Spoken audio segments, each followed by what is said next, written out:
Hello and welcome everybody to the latest edition of the Buy Round interview show. Today I am joined by a one club legend, Lebanese international, all-round good guy. I was about to say recently retired. It feels like that. It does feel like that. We're getting old, man. We're getting old. I know, none other than Tim Mannah. Timmy, thanks for joining us here on the Buy Round. Like, I'm saying they're recently retired, but it's not. It's what, 5 years. 5 years. 5 years, yeah. I keep thinking of it like it's a year or two ago. Yeah. And then I look at the guys in the 80s that played, and I wonder how long it took for them to let go of it. Like, I realise they weren't as relevant as they are back when they were playing. But yeah, I definitely feel like you go to a footy game now, and you still got obviously the Parramatta fans that recognise you, but then there's that young generation. They have no idea who you are. And he's like, I'm old. I'm like those guys. Yeah. They got no. But you know what? I was speaking to somebody about this. Who's in the media, who obviously an ex-player. Yeah. And they were like, I actually forget that I used to play. Like, that's not a bad thing. Yeah, not purposefully. It's just like, what am I doing here talking about the game? It's like, oh God, yeah, because I used to play. Like, just, it seems that, I wonder when we'll get to that phase where it's like, shit, yeah, I used to be a player. I am there. Something clicked in my brain the day I retired, that I had no desire to ever play football again. Like, some people are still in their 50s and they wish they could still play. Yeah. I went, like, even watching the boys train a couple of months later, like, just seeing them hit each other, it just made me cringe. I'm like, how did I do that? And we did it without thinking. Like, yeah, okay, I got contact on Tuesday. We were going to play on Saturday. But I never wanted to play after I retired. And I was actually really excited about the next chapter. So I got really motivated about what's next. And now I see that I'm very grateful for that chapter in my life, but I'm also excited about what I'm doing and where I'm going. So yeah, I don't hold on to it too tightly. Yeah. So what is it? What are you doing and where are you wanting to go? When I retired, I worked so my background, I did a sports business degree when I was playing. Did you? Did my financial planning diploma, did my real estate license, did a TV presenting course at NIDA. Did you? So my whole career, I was just chipping away, doing stuff. Hang on, just run us through those things again. Right, because most people, most footballers are good. They're good if they come away with one qualification. Just say that again. So I did my sports business degree. Sports business degree. Yep. Did my financial planning diploma, which everyone talked me out of getting involved in because apparently that industry isn't that great. Did my real estate license and did a TV presenting course at NIDA, which was pretty awkward. Like, that's... NIDA is an interesting place. Interesting, very quirky and very uncomfortable. You got a camera in your face. What's NIDA? National Institute of Dramatic Arts. So very flamboyant people that love their arts. And you did a TV presenting? TV presenting, yeah. I did it early in my career, that one, just to I did it purely to get ready for public speaking. So if I'm doing an interview, I want to be comfortable in front of a camera. And that did help. Jason Stevens, when I was coming through the grades, he was doing a talk at the NRL rookie camp I was at, and he recommended it. He said, do this, it'll help you in your career. And I'm glad I did. It did help a lot. Yeah. Yeah.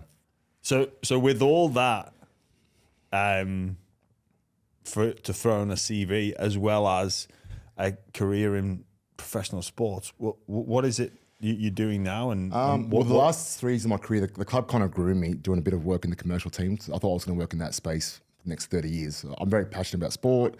I love the commercial aspect and the corporate aspect of sport. So I just thought I'd be there forever. 6 months in, I walked into the office of a finance firm that sponsored Para. They were my client. And I went to the CEO, Bill, did this presentation. There's a spot in the jersey available. It's a big jump where you are, but I think it'll be a good fit for you. And he and I go back and forth. He signs on the jersey for 5 years, and that's my first big deal I did. And then the next day he said, can I meet you without your boss? So I said, I met him. Meet you without your boss? Without my Parramatta boss. Yeah. And we just had a social dinner. It was actually a really fun dinner. It was a very fun dinner. It was a big night. And I remember it was a Thursday night, and he said, I just texted him saying, are you going to have a drink or should I drive? And he didn't get back to me. So I'm like, no, I'll just drive. It's a Thursday night. It's a business dinner. He gets there 15 minutes late. And before he sits down, he's like, okay, I want 4 large martinis, 4 vodka lime sodas, 4 tequila shots. I'm like, mate, I'm driving. Just give me your keys. So I gave him my keys. He's there with his GM and his head of operations, and we have a great night. I wake up at 7 a.m. with a knock on my door, and it's a young fella saying, hey, your car's in your driveway. And I'm like, okay, mate, you got my attention. What was that? He said, come to my office. So I went to his office and he said, hey, I want to start something with you. This is what's going to look like. And it really excited me. So I just jumped in and started working in the finance firm. And it's been great. It's been 4 years I've been there. You know, when I started, there was like 35 staff at the firm. Now we have 160, 11 offices around the country. And it's just been just a fun journey just to learn all about that and understand more about business. Because the one thing, reading books and being book smart. Yeah. But I learned more in the first 6 months of that in the real world than I did, my whole time studying. So what's a typical day look like? What are your objectives?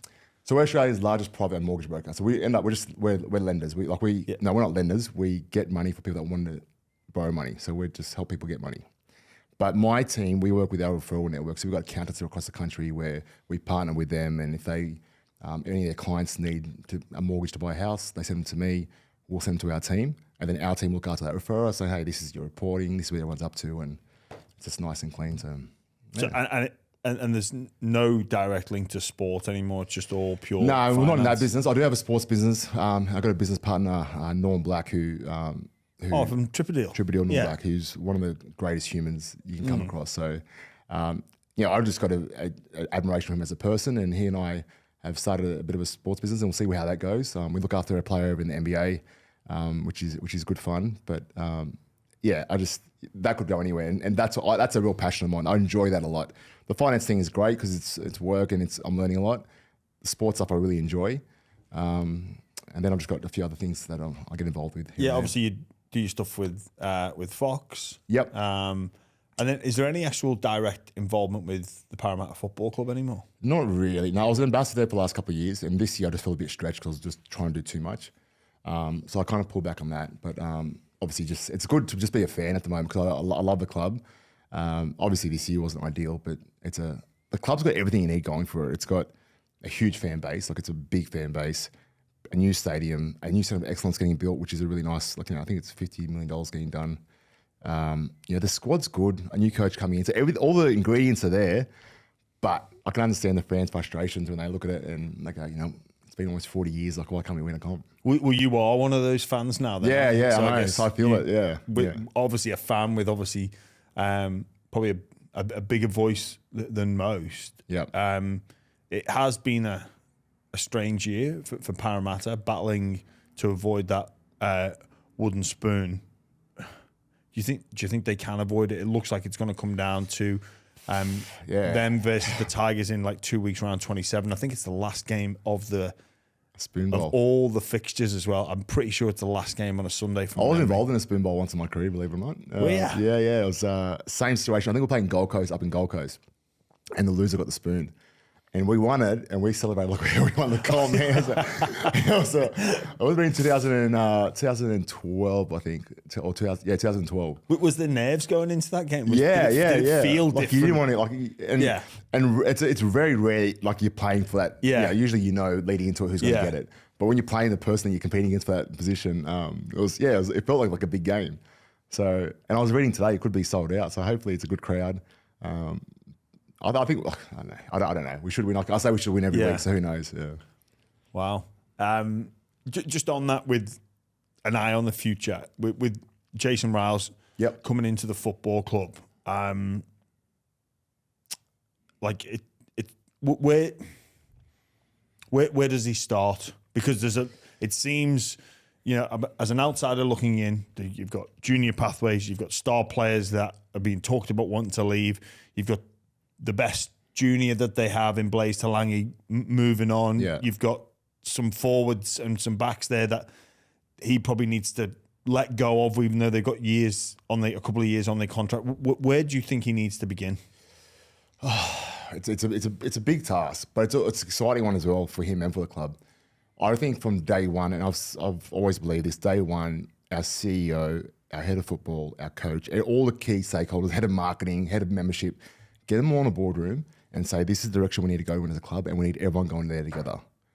So an alignment from the front office to the coaching staff to the people that are feeding the juniors. We've lacked that. And for whatever reason, if you even go back to the different board changes we've had over the years, there was avenues there for fractures to happen, and then all of a sudden it was football here, office here, and like everyone, junior pathways here, and there was a very, parrot leagues there. Everything was very fractured and isolated. And I think the club needs to just kind of unite and get everyone on the same page again. And when they do that, it's a powerful club. I look at, and I keep using this as an example, but Matty Cameron, he's the CEO of football at the Penrith Panthers. He was my 20s coach at Parramatta. He was my assistant coach when I first debuted as well. Yeah, he was ahead of the game in everything, stats-wise, data. He was doing things before any coach was even thinking about it. So, but not only that, he's just a champion human. Yeah. But he was at Parramatta for all those years when Brian Smith, and I know people talk about the fact that Brian didn't win a grand final, but he had a very successful culture in the club when he was there. From the 14s all the way through to first grade. I came through that system, and if you have one first grade in your age group, it's a good age group. We had 9. We had myself, Jared Hayne, Trent Hodkinson, Chris Keating, Tony Williams, Tillian Mator. We had a really good side. Yeah. And those, that system, we were like little robots. We were 15-year-olds getting taught NRLs, getting taught. Yeah. Getting flogged, getting taught all the basics so that at 15, you could train with the NRL, and we did train with the NRL. We do club sessions, and you wouldn't feel out of place because you're all getting taught the same thing. And Matty Cameron's taken that to Penrith, and you look at what Penrith have done now, and it's the exact same model. Those young 16, 17, 18-year-olds are all coming through the system, and they just continue to breed them through and through. So Para kind of got to go back to that model where we've got this huge catchment of quality and really good kids in our system. How do we make sure that they come through our system and want to play for our club? Not only develop them, but how do we make sure that they want to stay at that club? It's one thing to make good players, another thing to build that loyalty and that love for the club that you have at a young age, which we all had. The guys I grew up with, anyone that did leave didn't want to leave. They only left if they had no choice. So what changed? Well, the decade I was there, we had 4 different board changes. I had 6 different CEOs. I played under 6 different coaches. So there's a lot changed. Yeah. Prior to that, when Brian Smith, I'll talk about Brian Smith when he was there. He was there, I think, for 10 years as a coach. And that board was there for 30 years. Same CEO, same board. So there was a lot of stability then. And everyone just knew their role and knew how to create a successful club. It helped that in the 80s that we had that success. Everyone knew how to just continue to breed that. But somewhere along the line, the club, we've definitely lost that. And we can get it back. And I don't know the exact formula, but there's things that can be done that can help you get there a lot quicker. Yeah. You think they are aligned now at sort of board, football and pathways? You think they're all heading in the right direction, or has Jason Ryle's got to come in and not put his foot down, but sort of get them on board? He's got to put his foot down. He's got to be firm, but at the same time, you don't want to lose everyone on the process. So you kind of got to show the love, but also be hey, we're not going to cop this, and this. So he's got a tough role, but I think he can do it. I don't know him a lot. I know him on a few occasions I've met him, and I know a lot of Melbourne players that speak very highly of him. But I don't know well enough to know what kind of coach he'll be. I guess it's hard for him because he needs to turn around in results, but then also invest in projects that are gonna, you're gonna bring a player through in 2030, realistically, 2028, 2030, where he may not be there to take advantage of that. Yeah, he's going to be judged off NRL results and probably NRL results only. Yep. Do you do anything with the Dogs?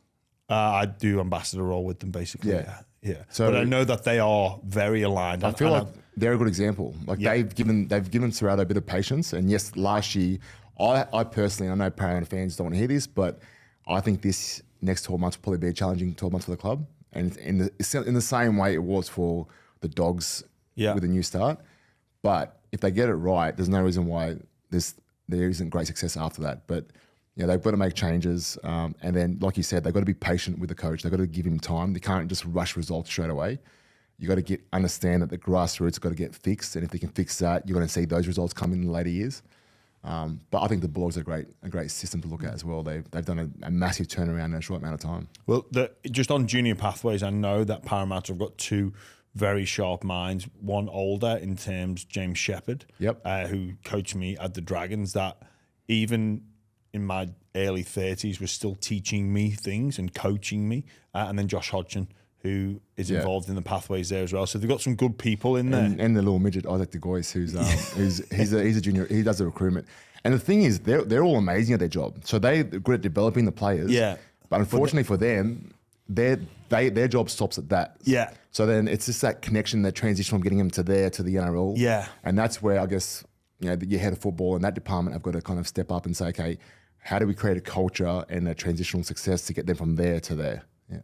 Yeah, you're right there. It is a big task in that bridge. Yeah. That bridge across. Who does that at the Dogs? Like, is that Gus's role? Or is there and there's a whole team of people, but Right. Gus would be looking at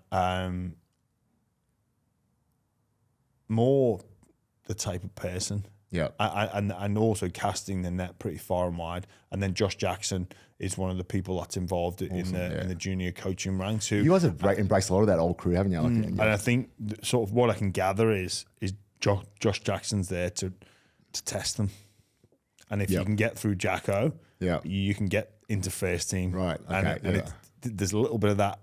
There was an old trainer, I don't know if you know him, called Gary Carden, who a lot of ex-Bulldogs players speak about when they came through. Yep. They had to go through Gary, and I've heard the story. Was very old. Is he like the Malcolm King? He used to just rowers, no sports science, like kick sports science. The head of performance would be blowing up and saying this isn't right, but it's not designed to peak perform. It's designed to break and then see what happens, because a lot of the time on the football field or even away from the football field, with the pressure of results and the pressure of fan expectation, it can break you. Yeah, yeah. And it's designed to get you through that.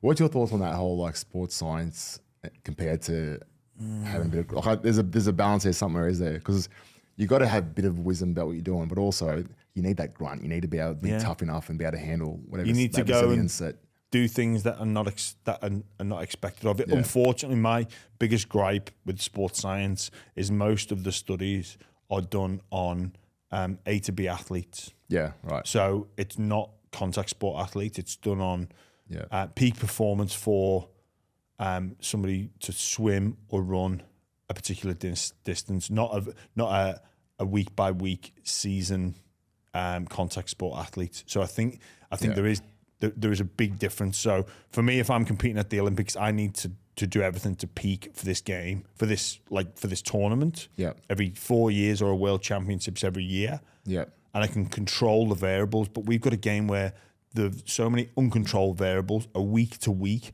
We've got the emotion of sport. We've got the pressure of sport. We've got the media. Like, sometimes I don't think they factor that in to the training. And it's great that it comes from a scientific base, but also the people. Like, if you turn up and you're a scientific nerd and you try and connect with footy players, you're just gone. You might as well.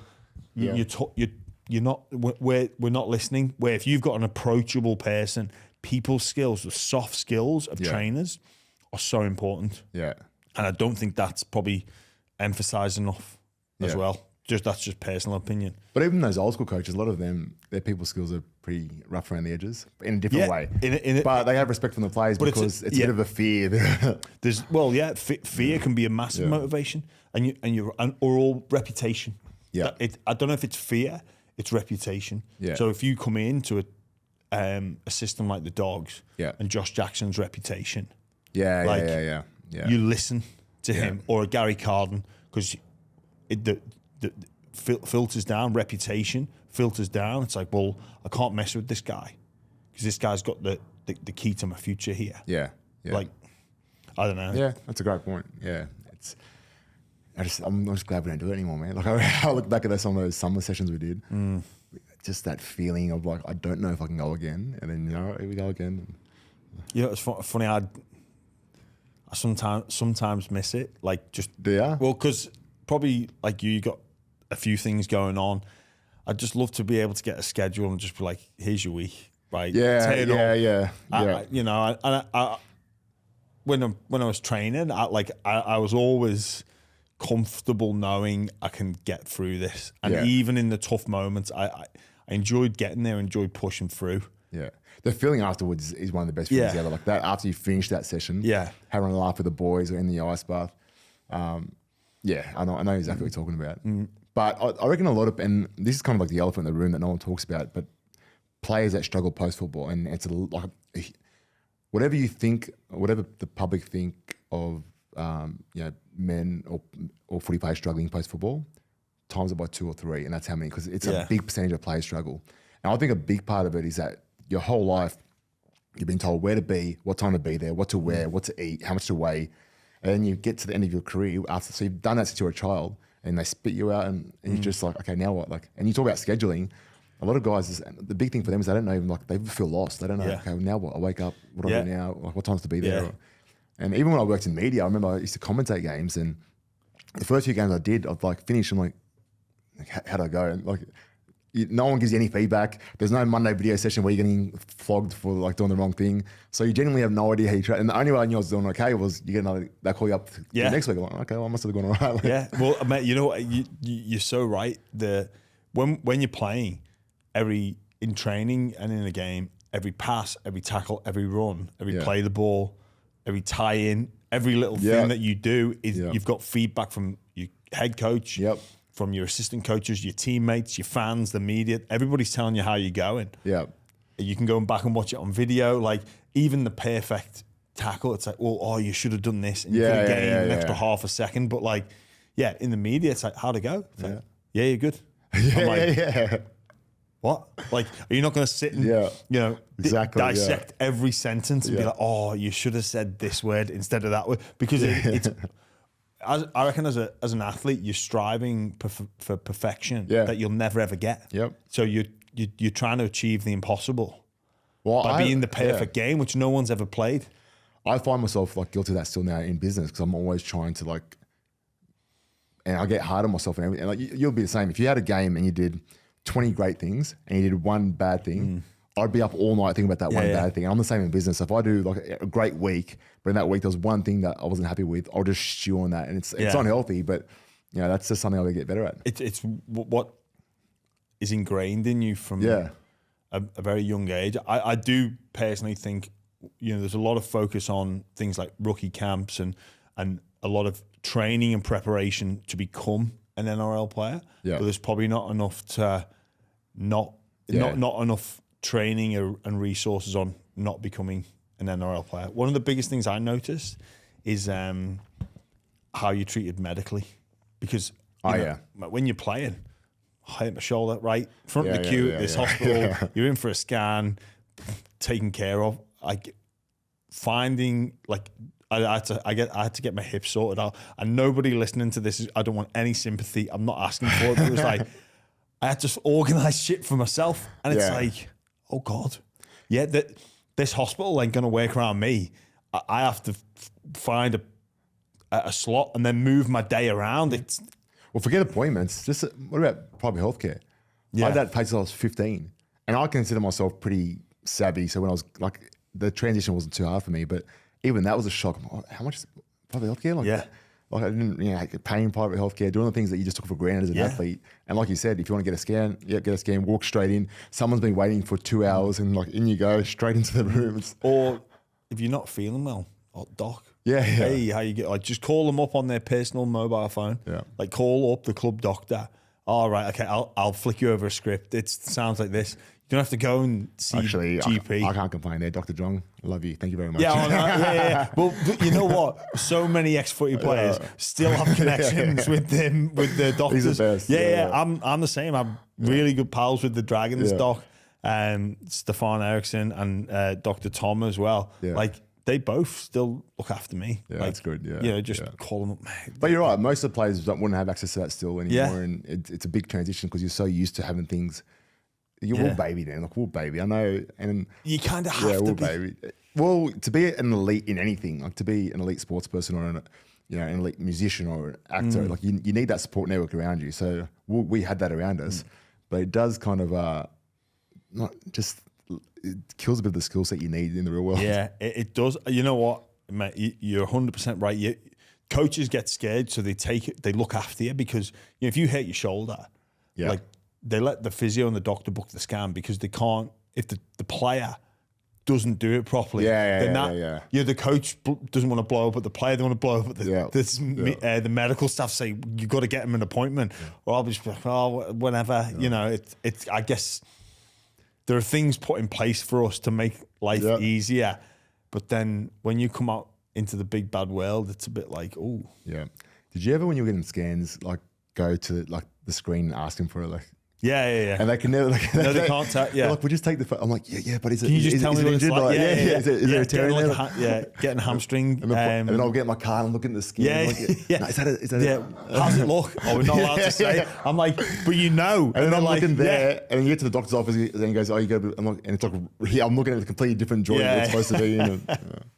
Oh dear, mate, it's so. What about the injuries we play with? Like, think about how many. Like, I look back at that now. I'm like, there were so many injuries you play with.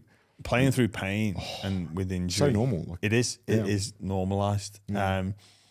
Just quickly on that as well. Just I don't know what it was like at Parramatta, but at the Dogs, playing New Zealand, bring your passports on the Monday.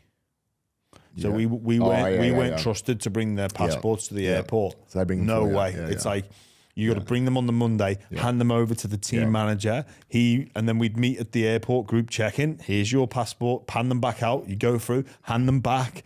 He's got them on the plane. Then you get off the plane. Oh, hand them back to go through. All right, give them back to me. It's like we can't, because they didn't trust us. Because if something went wrong and then one player misses a game, the coach would be like, we can't afford to. Yeah.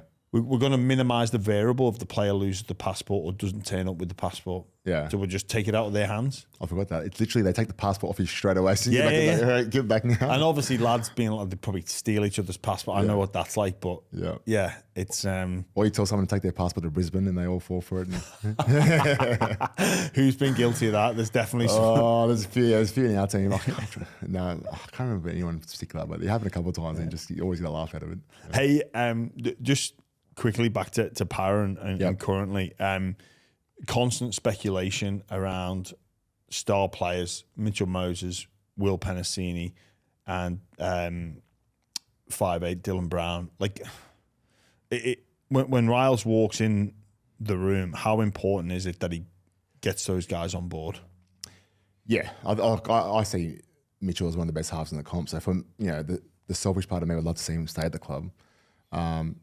Penasini as well. Like, I think he's, and I don't know if you met Will before. No, he's a really good kid. Like and his family are amazing. They're strong. They're, he's a leader too. Like, he's not just a good player. Like, you can tell he'd be a really good leader. Reminds me of Michael Jenko, but Jenko had a bit of that about him as well. Like, Jenko would be really quiet, but the second he crossed the white line, he'd talk and be very vocal, and he wasn't scared to say his piece. And I see that in Will. I'd like to see them all stay at the club. At the same time, though, I reckon Riles should kind of draw a bit of a line in the sand and say, are you win or are you out? Like, let's not keep playing this dance. Let's not play this game. Because that's a distraction. That's something that can then lead to poor culture as well. And I don't, like, regardless of whether it's Nathan Cleary or a junior kid, I don't think there's anyone in your squad that should control the club. And no player's bigger than the club. Yeah. So if you let someone hold you to ransom, then the club will really struggle with that. So I think they've just got to make a call and say, hey, are you guys in or out? Let's not play this anymore. If you're out, it's fine. We'll figure out how that looks. But we're not going to, like, continue just to beg you and just, like, it gets a bit embarrassing for the club when you're always having to, be on your knees begging for, like, someone to stay. Do you think they need to go, or Riles needs to go to them and say, look, get rid of those clauses? Yeah, well, that'd be dumb too. Like, why would you get rid of them? Well, to signal that you're in. Yeah, but then I don't think he will do that, because I don't think he can do that. Like, it's a contract that they've got. Yeah. But I'd rather them just come out and say, are you in, are you out? And if they are in, come out publicly and say I'm in. And if you're out, that's fine. Like, we'll work out a commercial arrangement that works for us as a club as well, and make sure the club doesn't get screwed on the process. The club win. That's what it's got to be. We're not going to let people just walk out the door early. It has to be, yeah. The club win. I said the same thing when Ben Hunt was aggravating for a release for this year. I was like, if the Dragons let him go, like, they only let him go if they win. Yeah. It'd be the same with Para. Like, let Moses go early. Well, only if they win. Well, only if Para wins. How you win in that situation, I don't know. Well, I know Riles is trying to get rid of some, I don't know. Speculation is trying to get rid of some other names, right? Yeah. So he comes in, a new coach wants to get rid of some names that are highly paid that don't fit in his plans. So if Moses did want to go, and let's just say it's the Bulldogs that want him, Dogs, sure, you can have him, but you're going to take this player with him as well. That's his condition. So you get to take him and him. And then all of a sudden now you've got a really big gap in your salary cap, and you can actually rebuild. But to lose your key player, then you're still stuck with players you don't like. And I'd be using that as a bit of a bargaining chip to kind of offload whoever else you didn't want to have. Because it is quite a funny predicament, isn't it? You've got, like, what does the club want to stand for? Yeah. And one report is saying some players are getting the tap, so they're being shopped. And then another report saying some of the players that they want to keep are shopping themselves. Yeah. So it's kind of like, it's when we talk about culture, well, what are we? Are we all in this because we've signed? Does a contract mean something?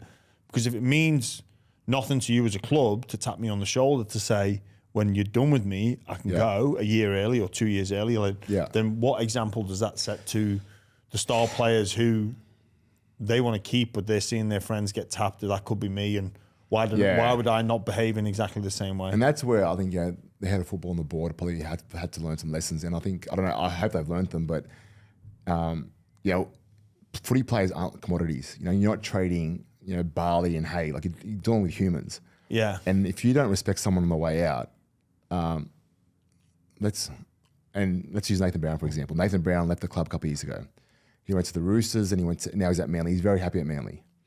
But I mean, he didn't get treated great on the way out, and he doesn't really think fondly of the club at all anymore. Doesn't like the club. If we want to go sign a player now at the Manly Sea Eagles that we want to get, what's that player going to do? That Manly player is going to go straight to Brownie and say, hey, what's that club like? Is it any good? Yeah. He's not going to give a glowing endorsement of us at all. And it doesn't have to be that way, because we had Michael Jennings, we had, what's his name, Fergo from Roosters. Yeah. They pretty much got shown the door from the Roosters. They love that club. They love it. They speak so highly of it. They'll do recruiting for that club. They'll say, yep. Yeah. And just the way they exit and the way you let a player out is really important. And we've been really poor at that. So, the last 50, 60 players that left our club, you'd find, there'd be a handful that are passionate about the club, not even. And the rest don't have many great things to say. So it's just that way out we've got to get better at. It's a great point you raised that, because the issue of recruiting players talk. Yeah, 100% they do, yeah. And unless you're desperate, you go and act like so. But you don't want the desperate ones. You want the ones that are hard to get. You want the ones that are sought after. So power in the market for some players, as are the Dragons, as are the Bulldogs. Yeah. As are a number of other different teams. If you've got a couple of options, you will ask, what's it like there? 100%, yeah. And there's maybe not a monetary value on that, and you can say, oh, look, it's changed, but I don't know. It does stand for something. You are right there. I've never thought of that, but you are correct. And you need identity too. Like the club, like you look at the Storm and you just see that there's a culture and identity there that is really strong. The Roosters are the same. I know they've had success and they won comps, but even without that, there's a strong identity there that the players buy into. And I think there's some clubs that struggle a bit and they just don't know what their identity is. They don't know who they are. So if you have that, and I think Para, if we can rebuild that again, because it definitely was there when I was young. Like there was a real passion to like stay there for your career. Like everyone that was coming through the grades never wanted. You looked at the first graders and you looked up to them with awe, and you want to play in those same colours, play at that same stadium. And I'd love to see that come back, and that the players have that same passion. Like Blaise Solangi, yes, it's like I don't blame him. It's a great opportunity for him, but he should never want to go. He should have been, his dream should be to play for Parramatta with his brother and be like, we can actually do something here. Yeah. Yeah, it should be. Yeah. I mean, you can't blame him for going. Like, I mean, if Penrith come knocking, to play next to Nathan, 100%, you're gonna do it. You spoke there about your time there and the past, and with Brian Smith. Arguably, the biggest challenge is the premierships from the 80s and almost that shadow that is cast over Parramatta at the minute. Is that a fair reflection? Like, did you feel that when you were there? Yeah, we felt it, but coming through the grades, we won back-to-back Harry Matthews comps. We always had success, and then my first grade was 09, and we made the grand final. So I just thought that was just normal, because culturally we were always being successful. Yeah. And then there was a lot of change that happened, and we definitely lost that, and it was a pretty dry one after that. But yeah, it's just that, it's a shame that it's not there anymore. And I don't know, it's not a black and white answer of how to get that back. I don't know. But did you feel pressure from the past, or you think that was a driving motivation? The shadow was there, but it's no longer a shadow anymore. It's actually turning into. So there were times there where you felt like the 80s players maybe liked they were the last ones to win a comp. Like, there was, and now as they get older, it's almost turned to a bit of sadness. It's like they want to see us win a comp, and it's beautiful to see the shift from we're the big dogs to come on guys, like let's win this. And I saw that in 2022, was it? They made the grand final against Penrith, and the support they had for the boys was amazing. Like they were just all in. Whereas in the past, I remember early in my career, if any journal wanted a negative story about us, if we lost 1 or 2 in a row, there's a couple of old boys I can call and they just spray us. And I love those guys, but they just said what was on their mind, and it was just this negative article that the journos had. But all of a sudden now they're like, we want to win a comp. Yeah. So it has changed from a shadow to like support, and I don't think it's a negative, but I would love. Like the city will explode when we win one. The city will. It's been almost 40 years, and they'll go nuts. Yeah. Well, there's a few teams who are in the same boat. And it's hard, and as it should be, because it was easy. Every club would do it. There's plenty of competition, and it's finding the slight edge. It's finding that junior base that come through and want to stay and play and win comps, and There's a lot that goes into it. What was St. Helens like? Was there success before you guys had success? Yes. There was. It was always part of it? Yeah, it was always very entertaining brand of football. Yeah. Was part of the identity of St. Helens. And from the, I was a fan. I started going to games like 96, 97. Really? Yeah, awesome. And they were constantly challenging for premierships and challenge cups. Yeah. Yeah, it was awesome. Part of the, we play to win. I told you another snippet we had, but when Ando first, so Daniel Anderson came from St. Helens to us in 09, we made the grand final. And he used to go on about this front row back in England, he's going to be a superstar in the NRL. And I heard about you so much before you even came to the NRL, so I was a big fan of the big Ando, Shooter McGavin.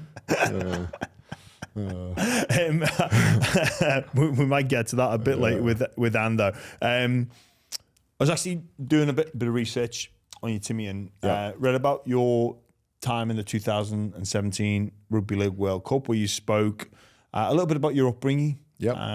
Obviously, your parents, well, not obviously, but your parents fled a war-torn country in Lebanon. Met, I believe, in Melbourne, and then come up here to Sydney. So you, as the son of two immigrants from another country. What was it like growing up, and especially turning to the sport of rugby league? Because I'm right in thinking Lebanon's all soccer, football, right? Am I incorrect in that assessment? It's not that much of a sporting nation. They like basketball, they like soccer. I don't know how good we are at any of them.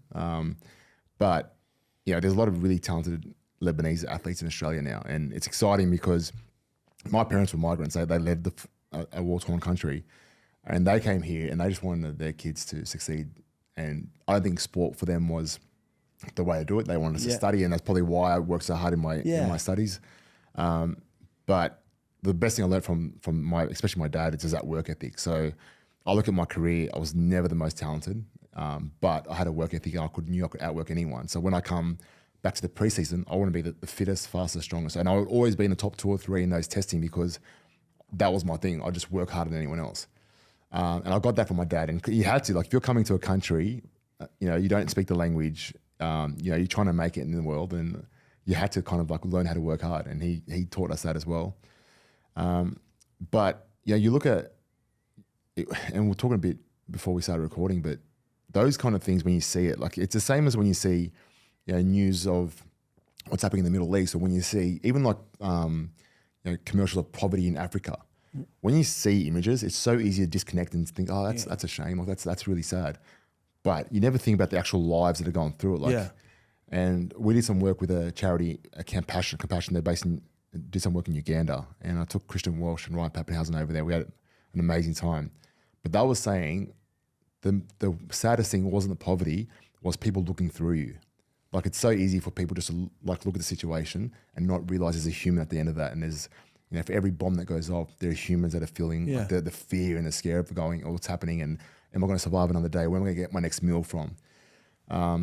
So yeah, and my parents, they protected us. Like I had a very normal childhood. I didn't know anything about it. Never asked many questions about it. And it wasn't until I got older I got really curious about what that time was like in Lebanon. And but like I said, it wasn't even a factor growing up because my parents protected us so much from knowing any of it. Yeah, because I was saying before, so dude, when you, I don't know, live in Liverpool or Sydney, you can see wars going on overseas in foreign countries, and you can be like, whoa, often say, oh, I can't imagine what that's like.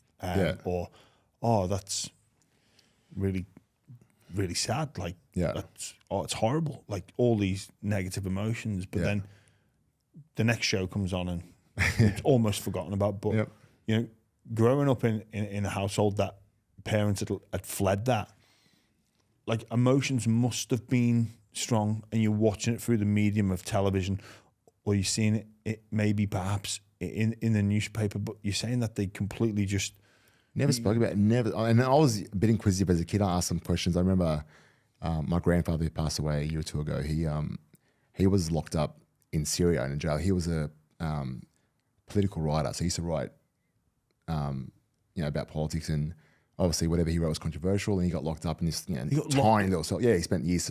So his wife and family came to Australia when he was still over in the Middle East. So he was locked up for... Which, you know what, it's scary because you see some of the stuff going on now and you're like, we're not far from being in that same situation ourselves when you see some of the police speech. Yeah. So he was growing up in a time and in an area where what he was writing was controversial, and as a result he was locked up. So it was maybe an anti-government piece? Yeah. Yeah, wow. And, I used to ask questions and they didn't want to talk about it. Like, it's something that we didn't really speak about. And my grandfather never really spoke about it. And we had a very normal childhood. We grew up like every other Aussie here, and we came home from school, rode the bikes till the lights come on, and I wouldn't have even known about it. But like I said, the older I get, the more I think about, what it would have been like for them. And not just for them, but other people in that part of the world or any part of the world that's going through some real trials. Did your parents speak about the journey to escape? Honestly, they've hardly spoken about it. No, I couldn't even tell you how they got here. They were pretty young. Like they didn't spend a lot of their lives there. They came to Australia at a young age. But I heard some funny stories about my granddad. So my dad's dad, there's a story where he was a hairdresser, so he used to cut hair all day, and he took his oldest son, which is my uncle, and they were walking back home from the city. They were living in Tripoli at the time, and there was this gap a couple of meters wide in between two buildings, and there used to be a lot of gunfire going back and forth because it was a pretty dangerous area. And my grandfather would send my uncle first, and then cross, and then he used to tell everyone, if he goes, he's gone. He was pretty much saying, if I go, I can't make any more. But if he goes, I can make another one. So, fucking hell. So anyway, they both survived, but just some they're real stories, man. And mate, it's crazy. Yeah, mate, you should ask about to document those stories. No, it's a good point. Yeah, I often think about my late grandfather, and he fought in World War II, and my dad doesn't know because he sort of shut up shop and didn't. Yeah, it was one of them you just don't really speak about. But I don't know. I think it's good for especially our generation and the next generation to get these stories passed down for a bit of appreciation, like what your folks must have went through for the almost the courage to leave. Well, after the 2017 World Cup, I had this real curiosity about Lebanon and where my parents grew up. So myself, Mitchell Moses, Jared Hayne, Michael Jennings and Nathan Brown, we went to Lebanon for a week post-season. And we went to the village where Mitchell's family was from, and that was about 10 minutes from where my dad grew up. But all that area was just it's proper villages in the mountains, and the stories you hear were like crazy of what it would have been like back then. But even now, like it's still a village in Lebanon. It still it's old school and just disconnected from everything. But it's beautiful. It really is nice.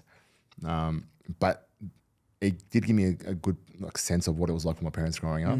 But also, and it sounds very weird, I know, because people told me before I got there, you'd feel it. There's a certain connection to a land when you get there, like that where your ancestors are from. Yeah. And I'm like, okay, yeah, whatever. But then you get there and you're like, you actually feel that connection. It's this is where, my grandfather and great grandfather, this is where they all came from. This is like their home. This is their land. And you definitely feel that presence when you're there. I say this bit of a cheesy line sometimes, and obviously grew up in Liverpool, live here now, where my dad's from, in a place called Cumbria. But any time I go to those places, like, home isn't a place, it's a feeling. Yeah. And you have that, like, I'll go to Maryport in Cumbria, which is where my dad's from, and like I'm getting goosebumps now. I'm like, and I spent a bit of time there growing up, and I know that's where my family roots are. And I'm like, yeah, this is, and I can get it in a way. Yeah, that's awesome. Even you spoke about even now the situation over there without we are an NRL podcast, but what's it like for the sort of Lebanese community when tensions are really high, and I guess a lot of unknowns at the moment? We've got this guy living with my parents at the moment. He's from Lebanon. He's here now working. And I asked him that question. I'm like, because I watched the news. I'm like, what's it like over there? And he gave me the same answer that I get from almost every person I speak to from Lebanon. When you're over there, they don't feel it like we do here. Really? So we see the news and the headlines and all the fear and a lot of them wouldn't even know what's happening unless we tell them. Like, we call them and we're saying, "Are you guys everyone okay?" Really? And like, "Yeah, we're okay. What's wrong?" And so obviously there's certain parts, especially southern Lebanon, where Hezbollah is, and that's very a lot of conflict in those areas. But the predominant areas where the civilians are living, they don't feel any of that. They feel other things like the economy's struggling, and they feel all the the general pains, but they don't see what we see on the news, and they don't have that fear in them about, I don't know, there's a bomb coming, and it's weird because we see, like I said, we see on the news and we think that these guys poor guys, they're absolutely living in fear, but they're doing fine. So yeah, well, that's for now anyway. But I think, yeah. Was there any opposition to playing the sport of rugby league? So your parents are in a foreign land, customizing to life here, and this weird sport. Yeah, let's just be honest. It's a strange sport. It's a very physical sport. It's only played in parts of New Zealand, parts of Australia, and parts of the UK. It can be quite violent, and was there opposition to picking up the egg-shaped ball?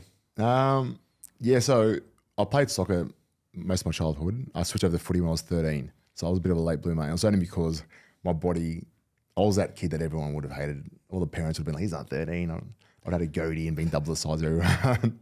So I was suited to rugby league, but I ended up switching over, and I ended up signing with Parramatta as a 14-year-old. So kind of. Oh, so you were only playing for a year? Yeah. So my first year was I scored 72 tries, which I was like I said. What, in 13? As a 13-year-old, yeah. In your first year, you scored 72. Still got the plaque of like leading try scorer in the district, and really, which is ironic because I scored hardly any in my career.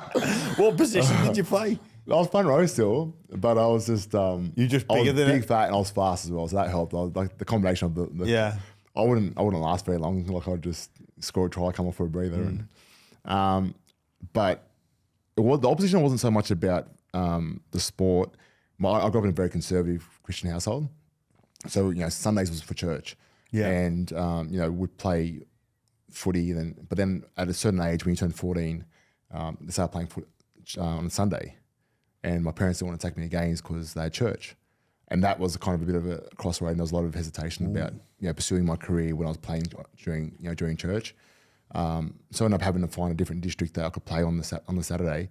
Oh, did you? Yeah, but then it also it kind of, it happened again when I started playing rep footy. So I started playing for Para, then you're playing on Sundays, and it kind of was a bit of a, not with my immediate family, but with my church community, and they're all family for me. Like my uncle's a pastor, and all my friends, and that community was always a bit wasn't comfortable with that at the time. And then once you make first grade, it's very celebrated. But to get to that point where they knew, okay, he's going to have a career out of this. But before that, there was a bit of resistance about pursuing it. Yeah, almost like don't sacrifice this for this. Yeah. Almost like a pastime. But then once it's a professional. Yeah. And I told myself, if I get to 18, I felt like there's no path there for me to make a career out of this, I'll pull a pin. But by then, I was on my second contract with Parramatta. I'd made the Aussie schoolboy, so I knew it's not far away. So I just kept going. Yeah. So you were on the I was on a good track. Yeah. Because I know that the church is a big element of your life. I remember seeing you at the airport when I was going to South Africa in 13. Was that? 13. Where were you going? Yeah, I was with a couple of other Paraboys there. We did so we did some work with the Hillsong Foundation in South Africa. So they had like this project out in the townships where they were helping build bricks to help build homes. So we went out there and spent about a week there helping them build these bricks, so like out of the mud and with these brick machines. Oh, and then really? we helped raise funds for these machines So as well. making not bricks, bricklaying, making the bricks, so then they can bricklay. But we had these machines. Wow. Yeah. So it was, and the work they were doing out there in the townships was unbelievable. Like it's, it proper like some of the stories. We met this young kid. He was only like, he was 12 years old and he was used as a hitman for the gangs in there, in the township. So like it's a real rough place to live. And was that in Soweto? No, these was just outside of Cape Town. Just outside of Cape Town. But these people go into these townships and they'd invest in them and show them love, and they use sport as well. So they'd like start sporting teams to help encourage kids to rather than look up to your gang member, like look up to us and we'll help mentor you and help there's a life outside of that world as well.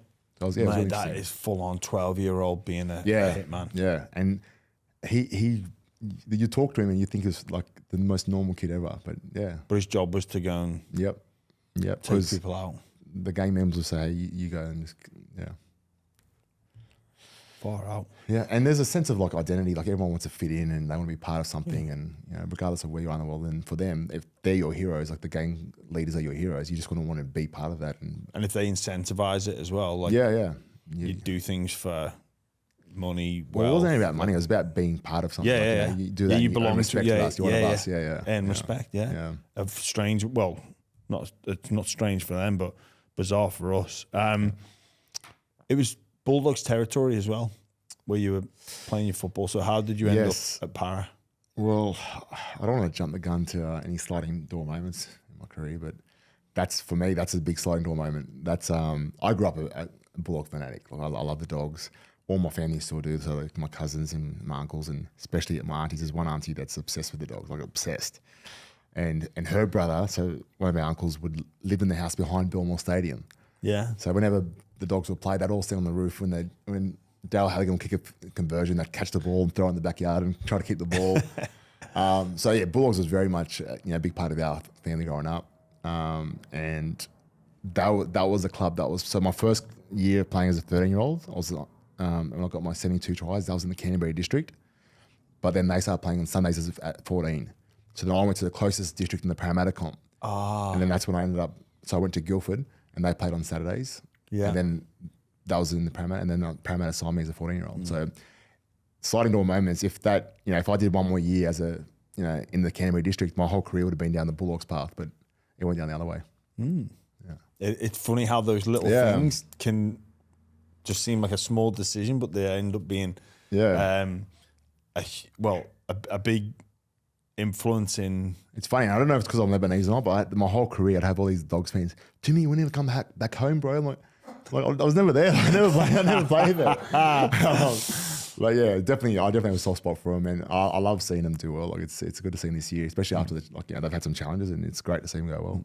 Well, mate, you make your first team in 2009 under Daniel Anderson. He was new. Was that his first? That was his first year. Yeah. So he left us in 2008. Yeah. Comes to you guys in 2009. That's your debut year. How was Daniel for you? I love him. He was my favourite coach. I could not speak more highly of him. I was lucky enough to have Ricky Stewart, but I only had him for a year, and it was kind of a tumultuous year, and he left. But outside of Sticky, I think Ando for me was the best coach I've ever had. And he had this way of doing things that I've never seen a coach have. And he had this, you would have known because you played under him, but he had this confidence in himself, and he didn't care about anything or anybody. Like he didn't worry about what the trainer says, or what the physio thinks he should do, or what the media is saying, which is a really good thing because a lot of coaches take on too much from outside noises, and that affects your leadership group and your playing group. But he would come in at halftime and his face would get red and his veins in his neck, and he'd just spray, like just like, and you wouldn't look him in the eye because if you look him in the eye, he'd remember something to spray you about. So at halftime, you just sit there. And I remember we were playing a game in Townsville, and Daniel Mortimer, he copped 3 sprays in the one half. Like he would like spray me. I just came like coming back 3 times. But Morty went out second half, killed it, got man of the match. But the beautiful thing about Ando was he could do that. He could spray the hell out of you. And 30 seconds later, he's asking about, how your parents going out? How's your missus? How's your kids? Just, he didn't hold on to anything. There was no, like, you didn't have to wonder where you stand with him. He just told you how it felt. Yeah, you certainly did. You knew where you stood with him. He was amazing at that. He did so much for me as a very impressionable teenager. Yeah. Did he ever do any of his own conditioning sessions, like take over from the head of performance and like, right, we're going to do this drill today? I was like, mate, you are fucking off your head. We used to swim. His thing was, and he told the whole team, all I care about is you looking good without a shirt on, without a shirt off. Oh, really? So his whole thing was, I want you to look athletic. So it wasn't so much about like what you could or couldn't do on the field. Like, I want you to look athletic. I was talking about one of the players the other day about how, like, because his view was, if you look good, you obviously in look good, feel good, play. But man, we had some tough sessions with him, and but for me, it was, and he had like this ability. Like I remember we played Dragons in the semi-final once, and the next day we're all at Rosehill McDonald's, and he's sitting at the front counter. Everyone ordered their food. He paid for everyone's food on his card. Took us over to like Laser Zone. We played skirmish. And just like, he just knew when to like pull which trigger. And I always say that the smartest coaching move I've ever seen, whether it was me or someone else, was Ando in 2009. So we were coming second last halfway through the year. We had to win pretty much every game to make the final. It wasn't until the last round of the year, it was the first time for the last 2 or 3 months, we were guaranteed a spot in the finals. And whether we won or lost, we were going to be there. Any other game we lost, we were going to be out. We were playing Dragons at Cogra. They were first in they were like head and shoulders above everyone else. They had Wayne Bennett. They were a strong team. And he realised, that was back in the old McIntyre system where first played 8th. He knew that if we won or lost regardless, we're playing against them the following week. And it would have been a challenge for us to beat them twice in 2 weeks because they were a gun side. But we didn't know what was going through his head. That first week, he didn't talk to us. We didn't do any video sessions. It was the most awkward lead up. Before the game, there was no pre-game speech. There was no game plan. There was nothing. And so he's just silence. He's on mute. Like, he'd talk to us, but hardly anything about footy. It was like, we're about to play a game. Know like what we're going to do out there today or what our game plan is. And we didn't know he was doing it on purpose. So we're just like, this is weird. And then Heine got hurt in the warm-up of captain's running. He goes, nah, he's not playing. So we got flogged. I think we lost by 30 points that last round. And we went into the sheds after that game and he said, all right, guys, that's on me. This week we're going to prepare to play. I remember leaving the game. Like, we just got flogged by 30 points. I remember leaving. I'm like, we're going to win next week. We'll win. And we all had this confidence about us. And it was just a genius. We ended up going out to Cogra and winning the next week. But it was one of the smartest coaching moves. And I remember watching like some of the Dragons players that week. They were so cocky and confident. And here we were. Like, we just knew that we were going to come out there and ambush them. And sure enough, we got the result. Yeah, master plan. Yeah, it was like he's a great coach. I never understood. And I know obviously now he's probably doesn't want to coach anymore, but I never understood why his name never got tossed about for coaching in more roles in the past, because I'm like, there's no one out there that, look at he went to the Warriors, got them to their first grand final ever, goes to England with you guys and has great success over there, like kills it. Comes to us, his first year gets us to a grand final, and then gets sacked the following year, and a lot of that had been to do with politics at our club, and never got another go again. And I just didn't understand that because he was an amazing coach. I agree. It's bizarre, some of that stuff where some people just keep getting a go. Yeah. And some people, their time's up and it's unexplainable. Mate, you know what? Speaking about Daniel, he knew how to dial up and dial down with us. Some weeks he'd just go, and credit, you got to give like credit to every team, but like he knew some teams probably weren't up to standard and up to scratch. Yeah. And instead of going through making every week like a big week, he'd just say, boys, these are poo. You guys, if you don't beat these, you're kidding yourselves. And we'd go, oh, all right then, yeah. And then we'd get out and passing the ball and like, that was a bit weird, wasn't it? Yeah, but you know what? Fucking hell, he's probably right. He's right. Yeah. In fact, you know what? Right, yeah. And it gives you so much confidence. But then when the big games come, he could dial it up. And get laser focused but he knew such a long season over there. It's like he can't be delivering that same intense message because it'll just get lost. That's true. And almost, against some of the lesser teams, it's like I think players can see through it a little bit. With the situation over there, I thought they certainly could. When you say remember Tom Humble? He played I think a couple of seasons with us, but he was doing conversion practice at training, and Endo watched him miss the first one. And it's just looking at it a bit sideways. And as he's lining up his next one, he's like, poo. And then he spray it. As he goes again, poo. And just kept to do it and just got in his head and he couldn't get it and he would save his life. That was one of his favourite words, poo. Yeah, poo. And he'd rock up game day with his slick hair and his speed dealer glasses, his suit with his runners and his Pumas from back in England. And he was great. He was a great coach. He loved those Matrix star glasses.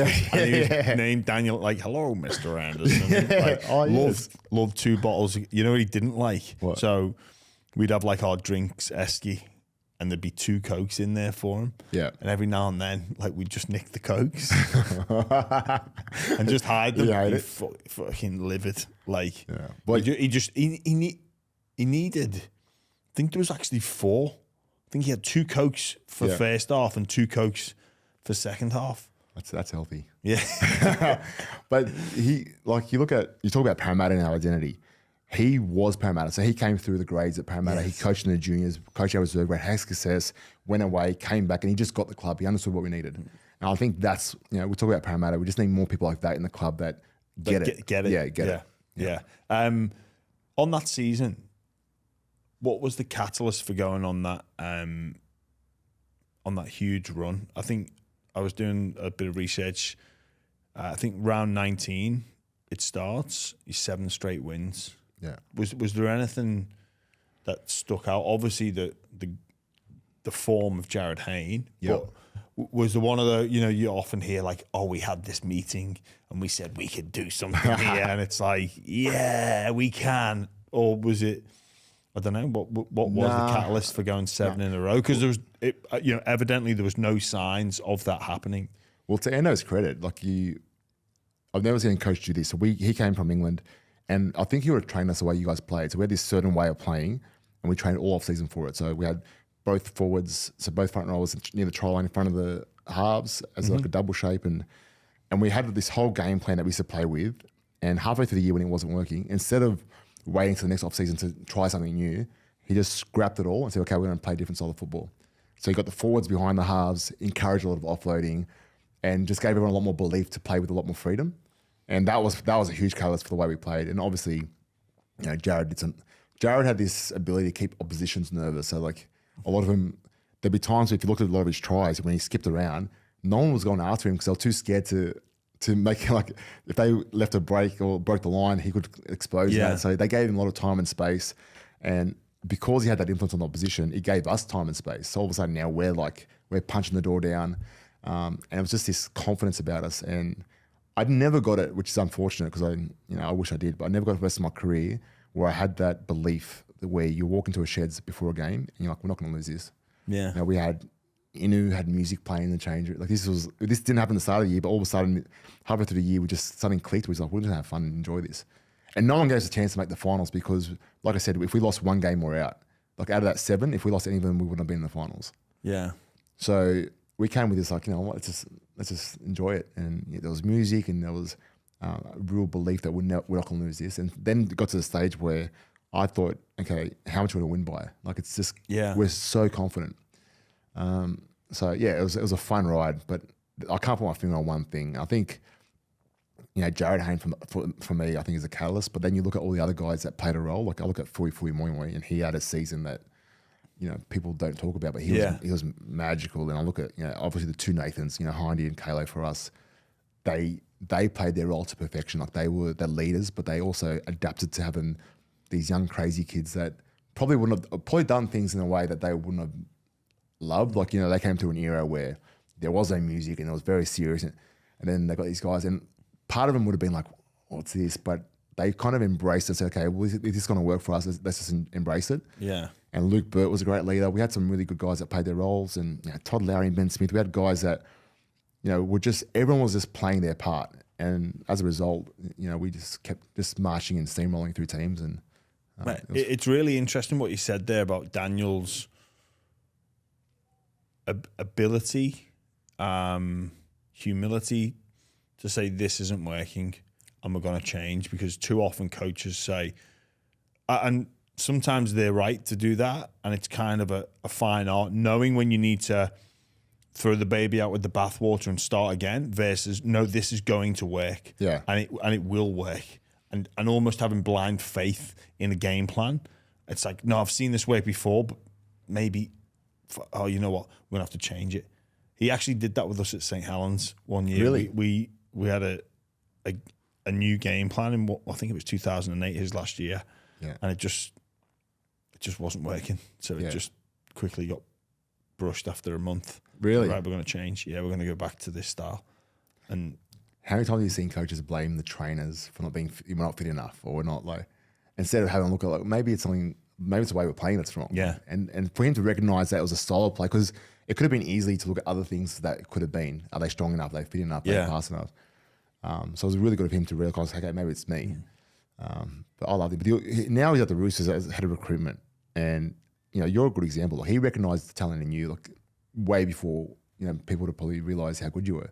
And he's even now. I had a chat with him a couple of months ago at a junior game, and just what he picks up in young talent is a gift as well. There's not many people that can see what he sees. He has got a very good eye for talent. Yeah, very good. Yeah. Which it's difficult to master that. And he's straightforward. He's not the kind of recruiter that's going to tell the dad, your son's the next Jonathan Thurston, and these are he's rubbish at this, but he's really good at this, and he's poo. He's poo at that. Mate, just going back to that freakish run, the mindset going into to beat the Dragons with that McIntyre system, 8v1, which I actually prefer. I think it's a bet. I prefer that system over the current system. Yep. So do I.